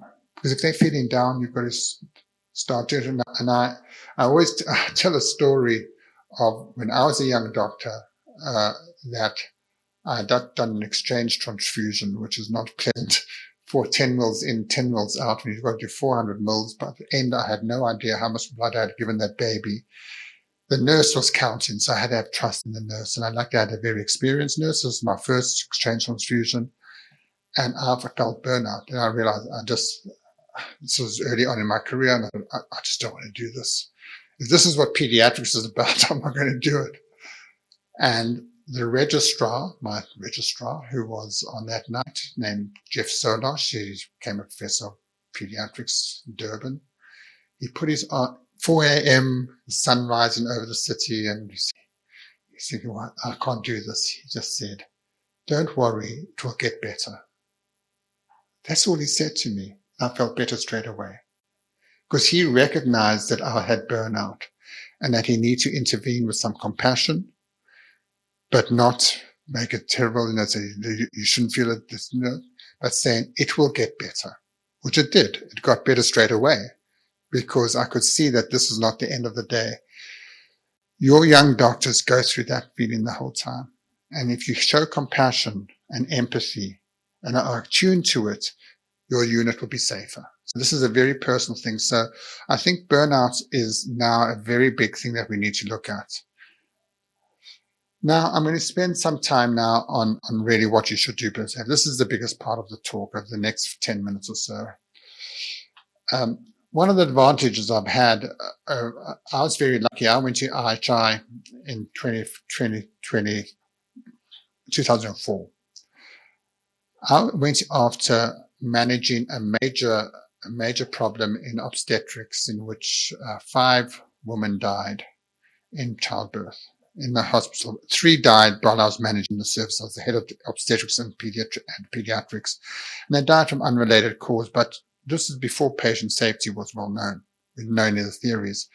And it was really the lack of culture, but we had been warned about it by the trainees who had said that the reason I was head of obstetrics because they complained that they weren't being supervised. They said we weren't being supervised, we weren't learning, but they were saying really don't feel safe. Because the consultants would never come into labor ward. So when I went to IHI, I was lucky because I got onto the patient safety bus very early on, and I learned the theories, which I should have learned earlier.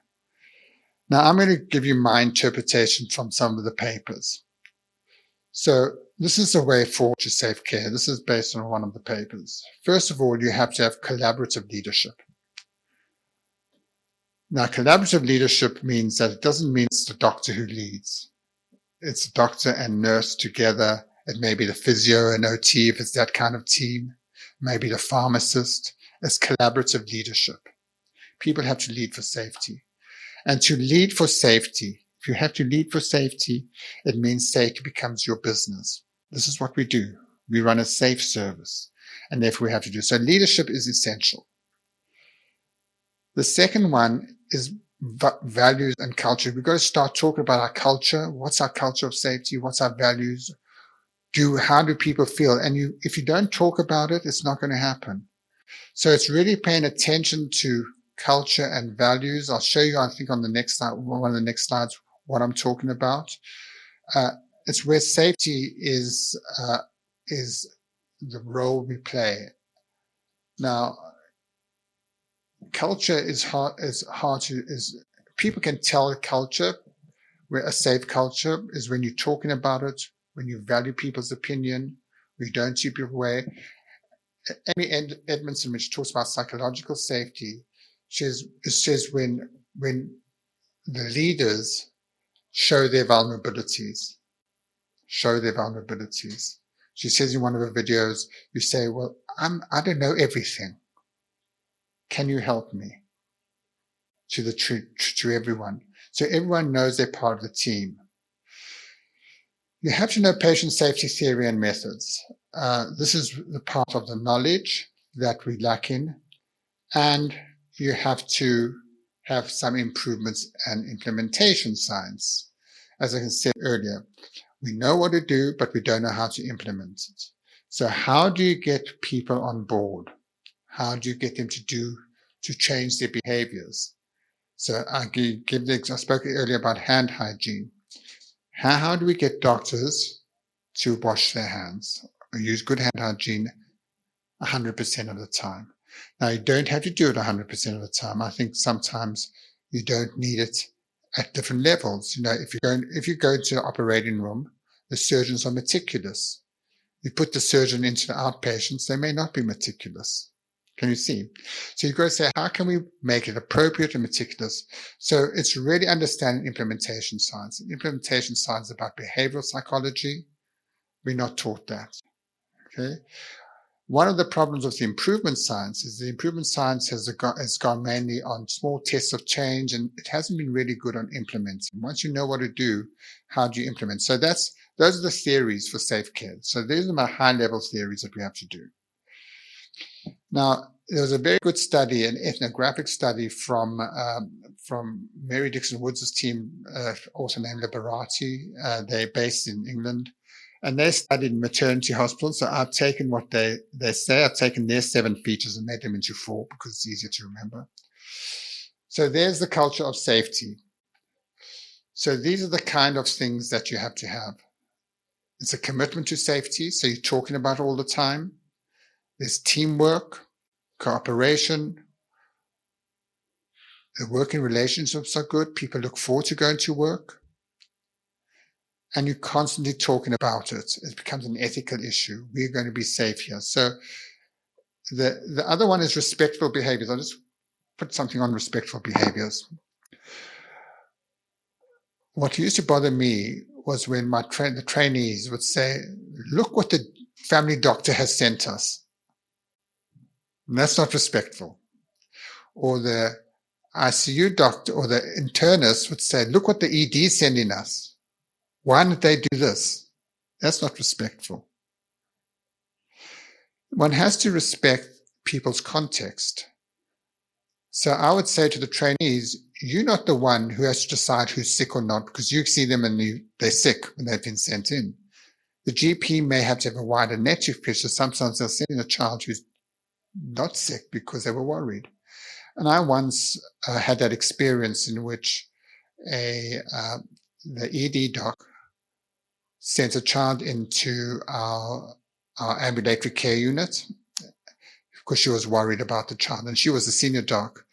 And the child had a high fever, was coughing high fever. They gave paracetamol, and the child fever went down, the child stopped coughing, they sent the child home. And the next day, they took a throat swab, and the throat swab had streptococcal A. In 12 hours, they had a growth, very quick. So they called the child back. The child came back to get antibiotics. The father said to the house doctor, the trainee, the resident, said, "I'm worried about her feet are cold."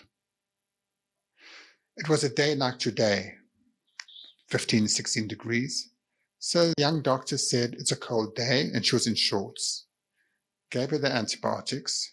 And I remember, this is what I remember, because it's not my child, I was head of department. I walked past that child to my outpatient clinic. I remember, I can see the child right now. The child went home, took the antibiotic, an hour later she was back dead. She had a lung abscess, which ruptured when she got the antibiotic. What went wrong? What went wrong was a lack of respect by the pediatricians for the ED assessment that this child was seriously ill. They couldn't pick out what, because when we looked at the X-ray, of course they said, "Oh, with hindsight, you can see the shadow on the lung of the lung abscess," which was a kind of a shadow, which they had missed. You see, and that was all about respectful behaviors, the team, and that's what we taught them. We said, "Look, when someone sends in and says they're worried, don't say, 'Oh, they don't know as much as I do.' Have respectful behaviors. The child still might have died nonetheless, but would have had a better chance if they kept them in hospital than being outside of hospital." The next one is designed for safety. Our health systems aren't designed for safety. When I talk about design for safety, who would design a system where we send the senior doctors home at 5 p.m. at the time the sickest patients are coming in? Is that your system? Senior doctors go home at 5 p.m., junior doctors come on at 5 p.m., sickest patients come into the hospital in 5 to 8. Is that the system? Yes. Who would design a system in which maternity, babies are born usually between 2 and 6 p.m., 6 a.m. in the night, and that's when we have the lowest staff? You can design a system that way if you want to be safe. Can you see? We've designed a system. Now, for us as doctors, we're very happy that way because we designed that way, but we've designed the system that way. So we have to really think about how can we design safer systems. Safer systems at the same time as protecting our lives. One of my jobs was when I came back from IHI, was to run a service at Royal Free in which we didn't have residents. We only had consultants working 24/7 and some junior trainees, very junior. So the doctors were on 24/7. What happened is our admission rates went down, our overuse rates went down because we had decision makers there 24/7. So we redesigned a system to be safer. So that's just one of the ways. But other ways are other processes, how we design our hospitals, how we design our systems to run safer. So we need to do that, and we need to measure the safety of it. So design is very important. The next one is the processes for safety. So here are some 3 that we've done. The coordination of care, how to respond to things very quickly. We're not normally good at that. The competence of people. I've spoken that earlier, the importance. And problem sensing. What they say, problem sensing, so that you can detect the problem. So that's what the situation awareness. So in the situation aware program, what we do is we teach people to predict which patients may deteriorate, and we call them a watcher patient, people we must watch, because they have certain risk factors that we've identified that may cause them to deteriorate. so that we decrease in deterioration. So this is problem sensing. And that is what highly reliable organizations do. So nuclear power, for example, aircraft carriers, oil industries, they have sensors so that they can sense things are going wrong before they happen, air traffic control and so on. Now, we're not like that because we can't just close our doors to the hospital. Like air traffic control, they say don't take off the plane. The plane doesn't take off. And I've been like that in Ireland, in which the pilot says we're not taking off because London have told us that they're going to be congested in an hour's time when we're supposed to arrive. So we're going to wait 20 minutes after they congest. We can't do that like that. But how can we manage to think differently? And finally, the last one is co-producing safety. It's not, and this comes back to those WHO things. So you can take those WHO things and say to the staff, this is what you have to do. You're rather going to co-producing is saying, this is what WHO says. What do we have to do? And then you co-produce solutions with doctors who don't want to harm their patients, with nurses who don't want to harm their patients. You say, what do we have to do here to keep it safe? And then you co-produce the solutions. And now, after Ezekiel and I were in Geneva, the focus is how can we co-produce with patients? What can patients do to help us be safe? So it's working on that together. So those are the 4 features of patients. There were 7 in this article. So when you get the slides, because you can have these slides, you can click on this and then you'll get the Liberati article. She'll say 7 things, but I've combined them into 4.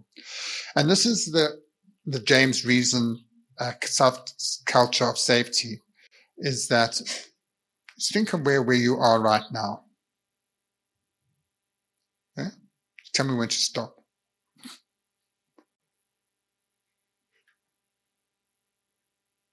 Anyone up there? Proactive? No. Most people, sorry.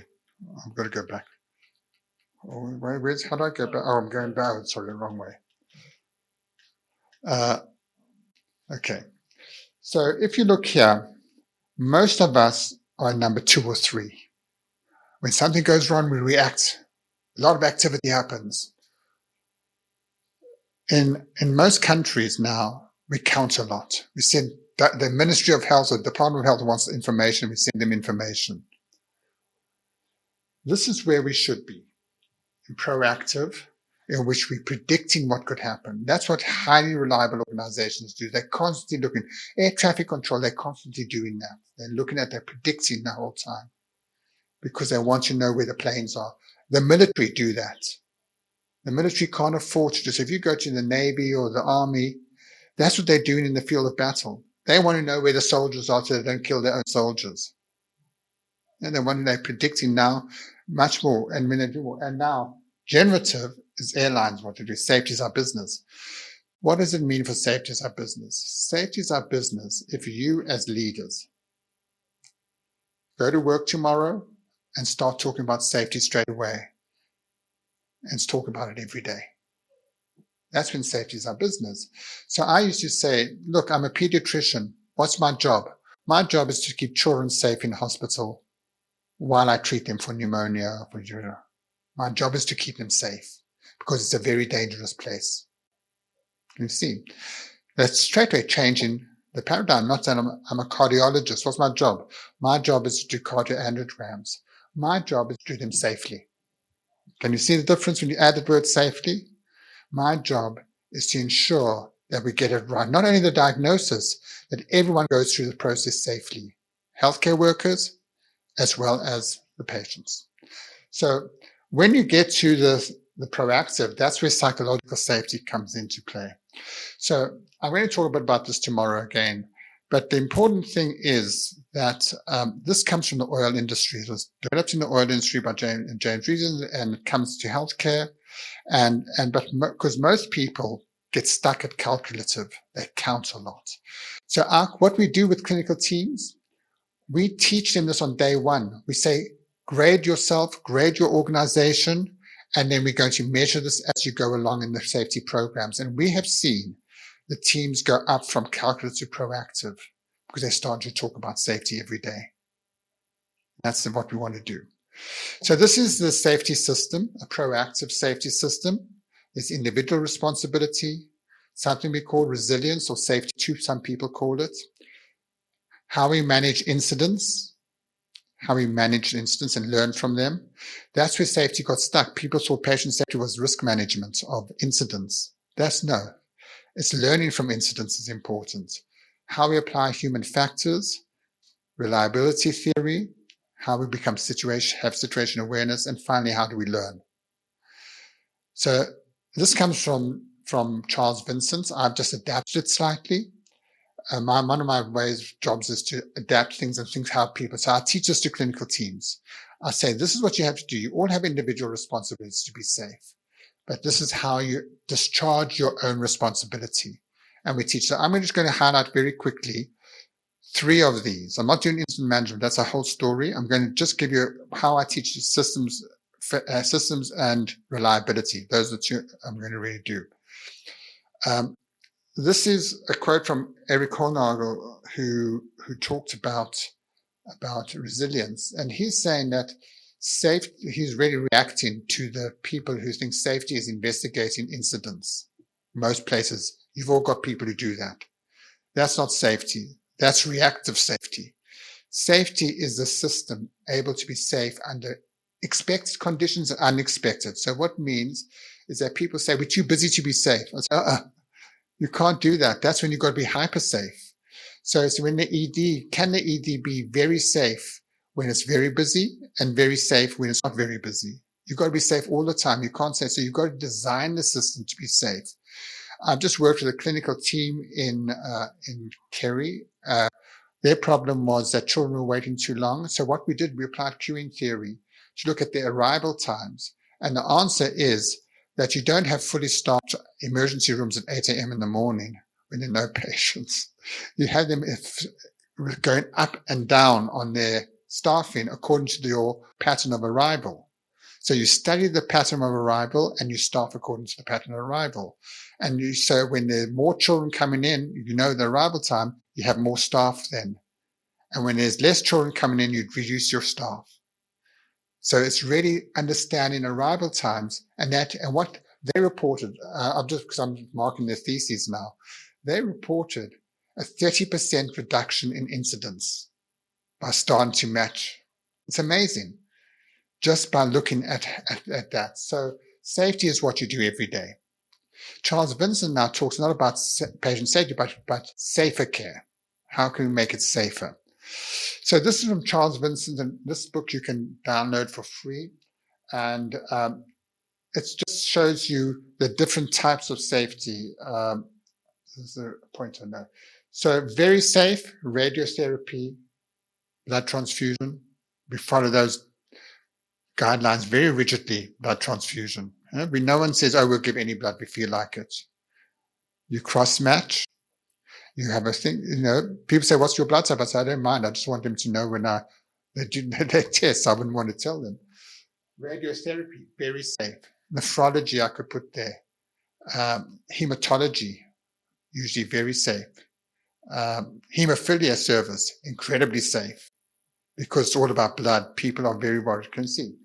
In the middle, like firefighters are all very reliable.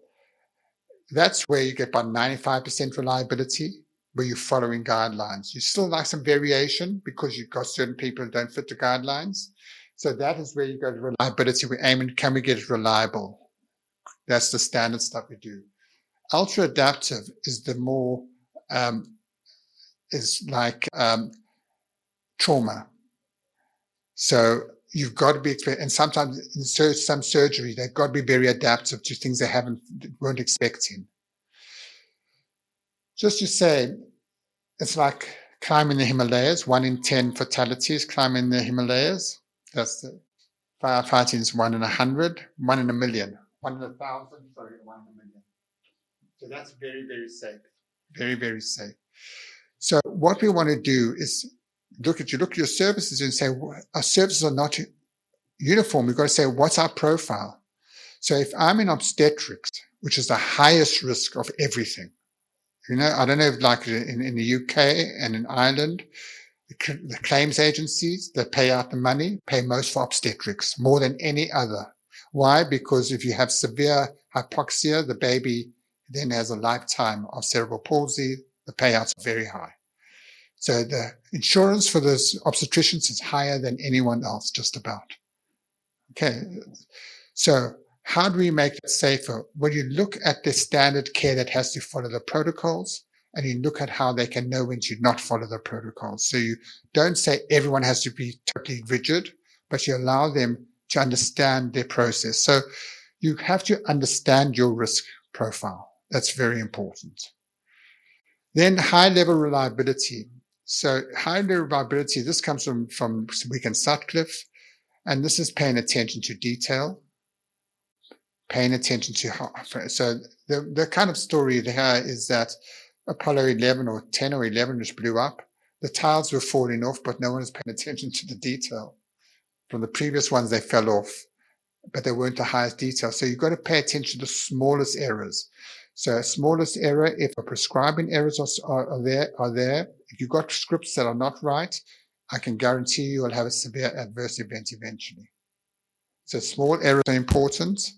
Knowing how your frontline works, paying attention to what they say, listening to what they say, not simplifying things, being resilient and learning, and finally getting the frontline to make solutions. So this is just a summary of the book of how reliable. This is what highly reliable organizations do, but I say highly reliable teams.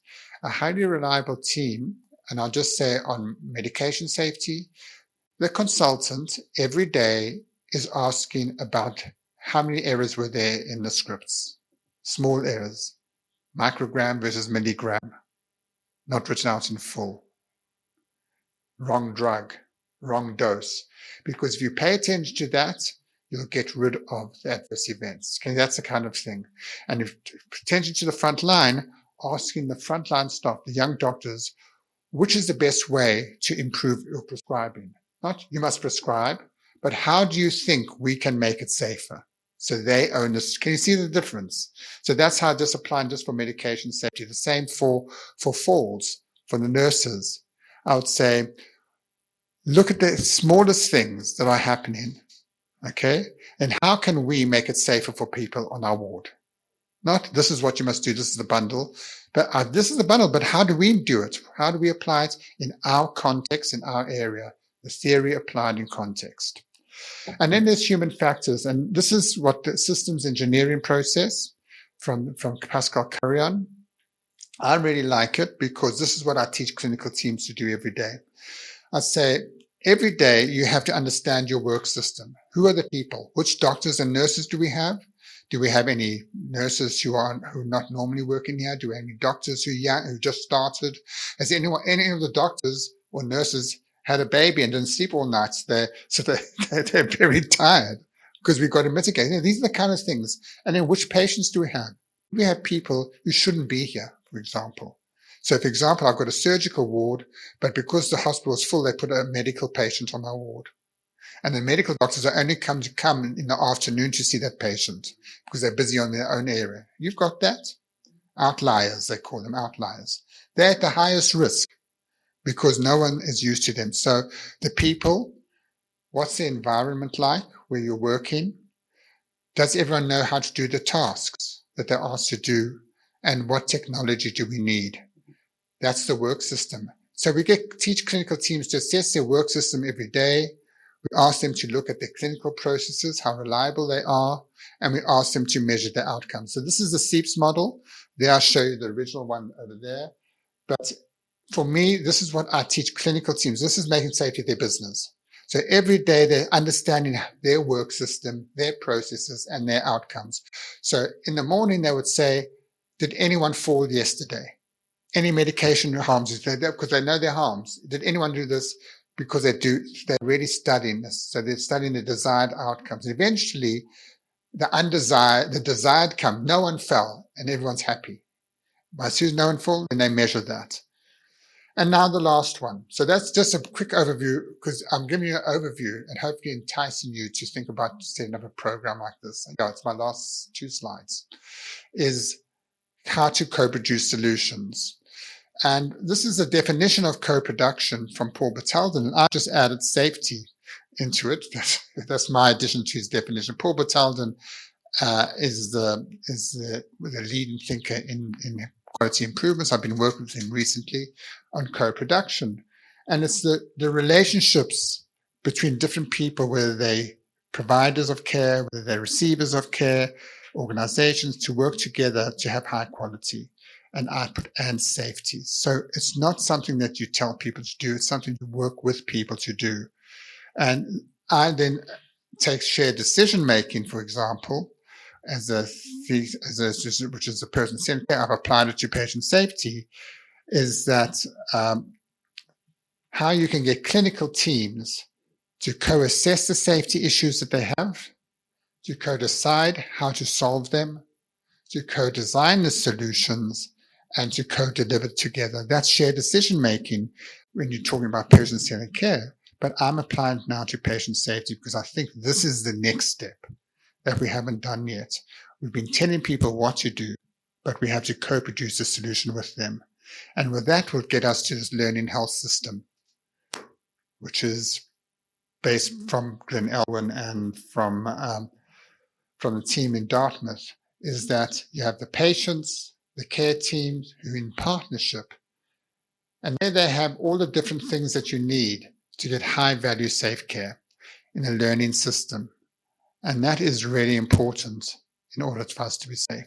So I hope this has given you some ideas. That's the summary slide. So just in case someone thinks what I spoke about, the 8 ones are done tomorrow. If you come tomorrow, I'm going to have 10, but it's different ones because I'm taking different focus tomorrow on updates. These are the books that I know you told me that if you want to read more about it, the Handbook of Patient Safety really tells you about patient safety. The medical leadership is about lead for safety. The QI book will be coming out in January. Not that I want to sell these books for myself, but I think they're a good summary of it, of patient safety. And here's my contact details.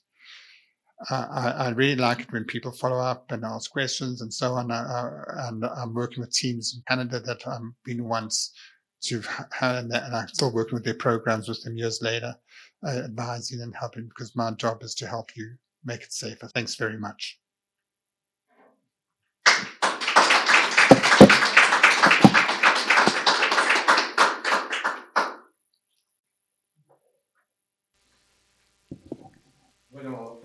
Bueno, seguramente, como todos los que vimos esta presentación, estamos impactados por lo completa, por lo abarcativa y por haber pasado realmente por todos los puntos trascendentes de la seguridad. Así que muchas gracias nuevamente.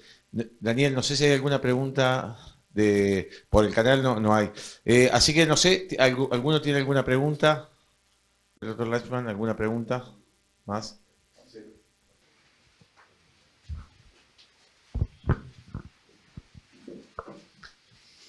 Sí. Regarding the issue of resilience. Que ha mostrado con los conceptos de la Escuela de Seguridad 2, de Holnagel, Amalberti, Vincent. Sabemos que se mide por potenciales y no por una cosa intrínseca del sistema. ¿Cómo podemos, por ejemplo, saber si una organización, un servicio, es resiliente en forma diaria, en forma más normal, o en periodos más emergentes o más de crisis? ¿Hay alguna medida que haya surgido de la pandemia con respecto a cómo poder medir una organización o un servicio y los potenciales de resiliencia? There are resilience measures, but the kind of resilience. I can use this one, yeah. You can measure resilience in many different ways. One, I start just on the healthcare worker way, is there are how people feel every day. So you can measure their feelings every day. Did you have a good day at work? Is there anything you want to do better? So you can ask people every day. So there can be those kind of individual measures. You can measure more concrete measures about sickness rates, retention rates, people coming to work at the hospital. Those are the kind of things on granular level, on human resources level that you can measure. So when I was at Great Ormond Street, we measured our resilience across the organization, across teams, looking at those kind of granular levels, how the staff felt about themselves and how they did. A resilient organization is one that deals with issues quickly and supports them. So it supports their staff and looks at staff well-being. The latest thing is that hospitals will have a well-being officer who looks at the well-being of the staff and the clinical teams, who addresses them, supports the second victim when you have an incident, how you deal with incidents, how you learn from them, and bring them forward. So there's no one. I think you've got to use a multitude of different ways of doing it. But in COVID, what we found is that some organizations that were really, and I'm going to Jordan recently, and they said that in the future, they said that organizations that had quality and safety as part of their work already responded better to COVID than those that weren't prepared. A resilient organization is always looking proactively at safety, is always learning. And on that high reliability one is that the clinical team that's resilient is one that when an incident happens, discusses it, looks at it, and learns from it. And they are constantly learning. So one measure, I don't think there's one. I don't know, Ezekiel, do you have a measure for resilience? No, but yeah. But one of the things we teach clinical teams on resilience, to get resilience, is that at the start of the day, we ask people to say, what did we do well yesterday? Simple question. What did we do well yesterday? So we can do it again today. That builds resilience. It's because of psychological safety, because people are starting to talk about what they're doing well. Does anyone ask their clinical staff what you do well on a daily basis? Anyone? No? Normally not. When something goes wrong, we tell them. We ask them about what goes wrong. Ask him, this is what Holnagel says. He says that 90% of the time we're getting it right. Let's talk about it. Because that builds a psychological safety. So the question I have every day in the clinical teams, they say, what did we do well? And the next question is, did we do anything not that well? Once you spoke psychologically, from a resilience point of view, from a psychological point of view, if you're building up what you did well, then you're quite able to talk about what didn't work well because you've already got good feeling. That's human nature. That's human nature. If you've got small child, I'm a developmental pediatrician. So I used to say to parents, if you want to get your child to behave well, praise is the best thing. Praise their good behavior. Don't punish just the bad behavior. Praise the good behavior because humans like praise. It's a natural human tendency to want praise. So we start very early on with praise. So you have their pride in their work, and then they want to talk about things that didn't work well because they want to get more praise. Can you see? That builds human resilience. And you can start measuring it because people at the end of the day start saying, I had a good day at work. And then they'll be able to respond much quicker. But a complex question.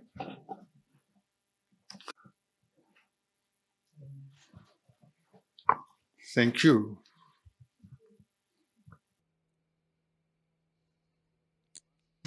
Yo quizá para ir cerrando, porque no me quiero quedar con una pregunta que la tengo en el tintero. Obviamente que para avanzar en seguridad es muy necesario el aprendizaje y generar espacios de aprendizaje y proteger esos espacios de aprendizaje. Quizá esto obviamente venga todavía mucho de la seguridad de tipo 1, pero en Irlanda, en Inglaterra, ¿han desarrollado algún sistema para proteger ese espacio de aprendizaje? Estoy hablando específicamente de un análisis causa-raíz y la protección de la información que surge de ahí para que no pueda ser judicializada, por ejemplo. Well, so I work for colleges like yours. So I work for the College of Physicians, and I work for the College of Pediatrics in London. And so I find working for the colleges because one of the things to make sure it doesn't happen is if the college says it's important, then it's different from the employer saying it's important or the trade union saying it's important. If the college says it's important, it's the professional body, and that's your role. If you start saying patient safety is our priority, your members, your doctors will start seeing it as their priority because the college is saying it. So when I started working in Ireland, particularly, and at the College of Pediatrics, my aim was to make it a priority for the college. Because when the college made it a priority, then the people, the workforce, seeing that their college is making this a priority. So, for example, the college would make a priority that we have to decrease smoking in the population, and then everyone starts talking about smoking reduction. So the college is now talking about patient safety. So I think that's the role of the professional bodies. The professional bodies is to raise the importance of, say, patient safety and quality in care with all the members. And that will help you not fall through the cracks. I think it doesn't work when the employer says it or the government says it, the Department of Health. That's a different relationship. I'm talking about doctors. Here I'll do with the nursing colleges, the same kind of thing. It's a different relationship between the professional body and the professionals, and the professionals and their employer. Totally different relationship. So that's the important thing to do, is make it your priority as a college. And then provide solutions. There are lots of solutions we could help you provide. I think that's about it, yeah. Thanks. Bueno, hemos abusado de la generosidad de Peter, así que bueno, nuevamente muchísimas gracias.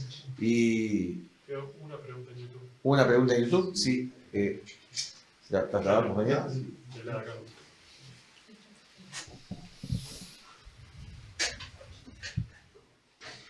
Acá un participante nos pregunta si en el Reino Unido está ya sistematizada la coproducción de seguridad con la participación de pacientes y familiares, y si hay algún tipo de legislación que lo respalde. Oh, okay. So I can't speak really for the UK about it. There's no law. There's no law about it. The co-production is very new. It's just recent that co-production is becoming as essential for patient safety. I would say that first of all, there are two parts of this question. Firstly, is there a law? Is there a law? And I know in Argentina they're thinking about a law, but there is a law in Italy and there's a law in Denmark on patient safety. And I've really worked with the Italians on this, is that it only goes part of the way.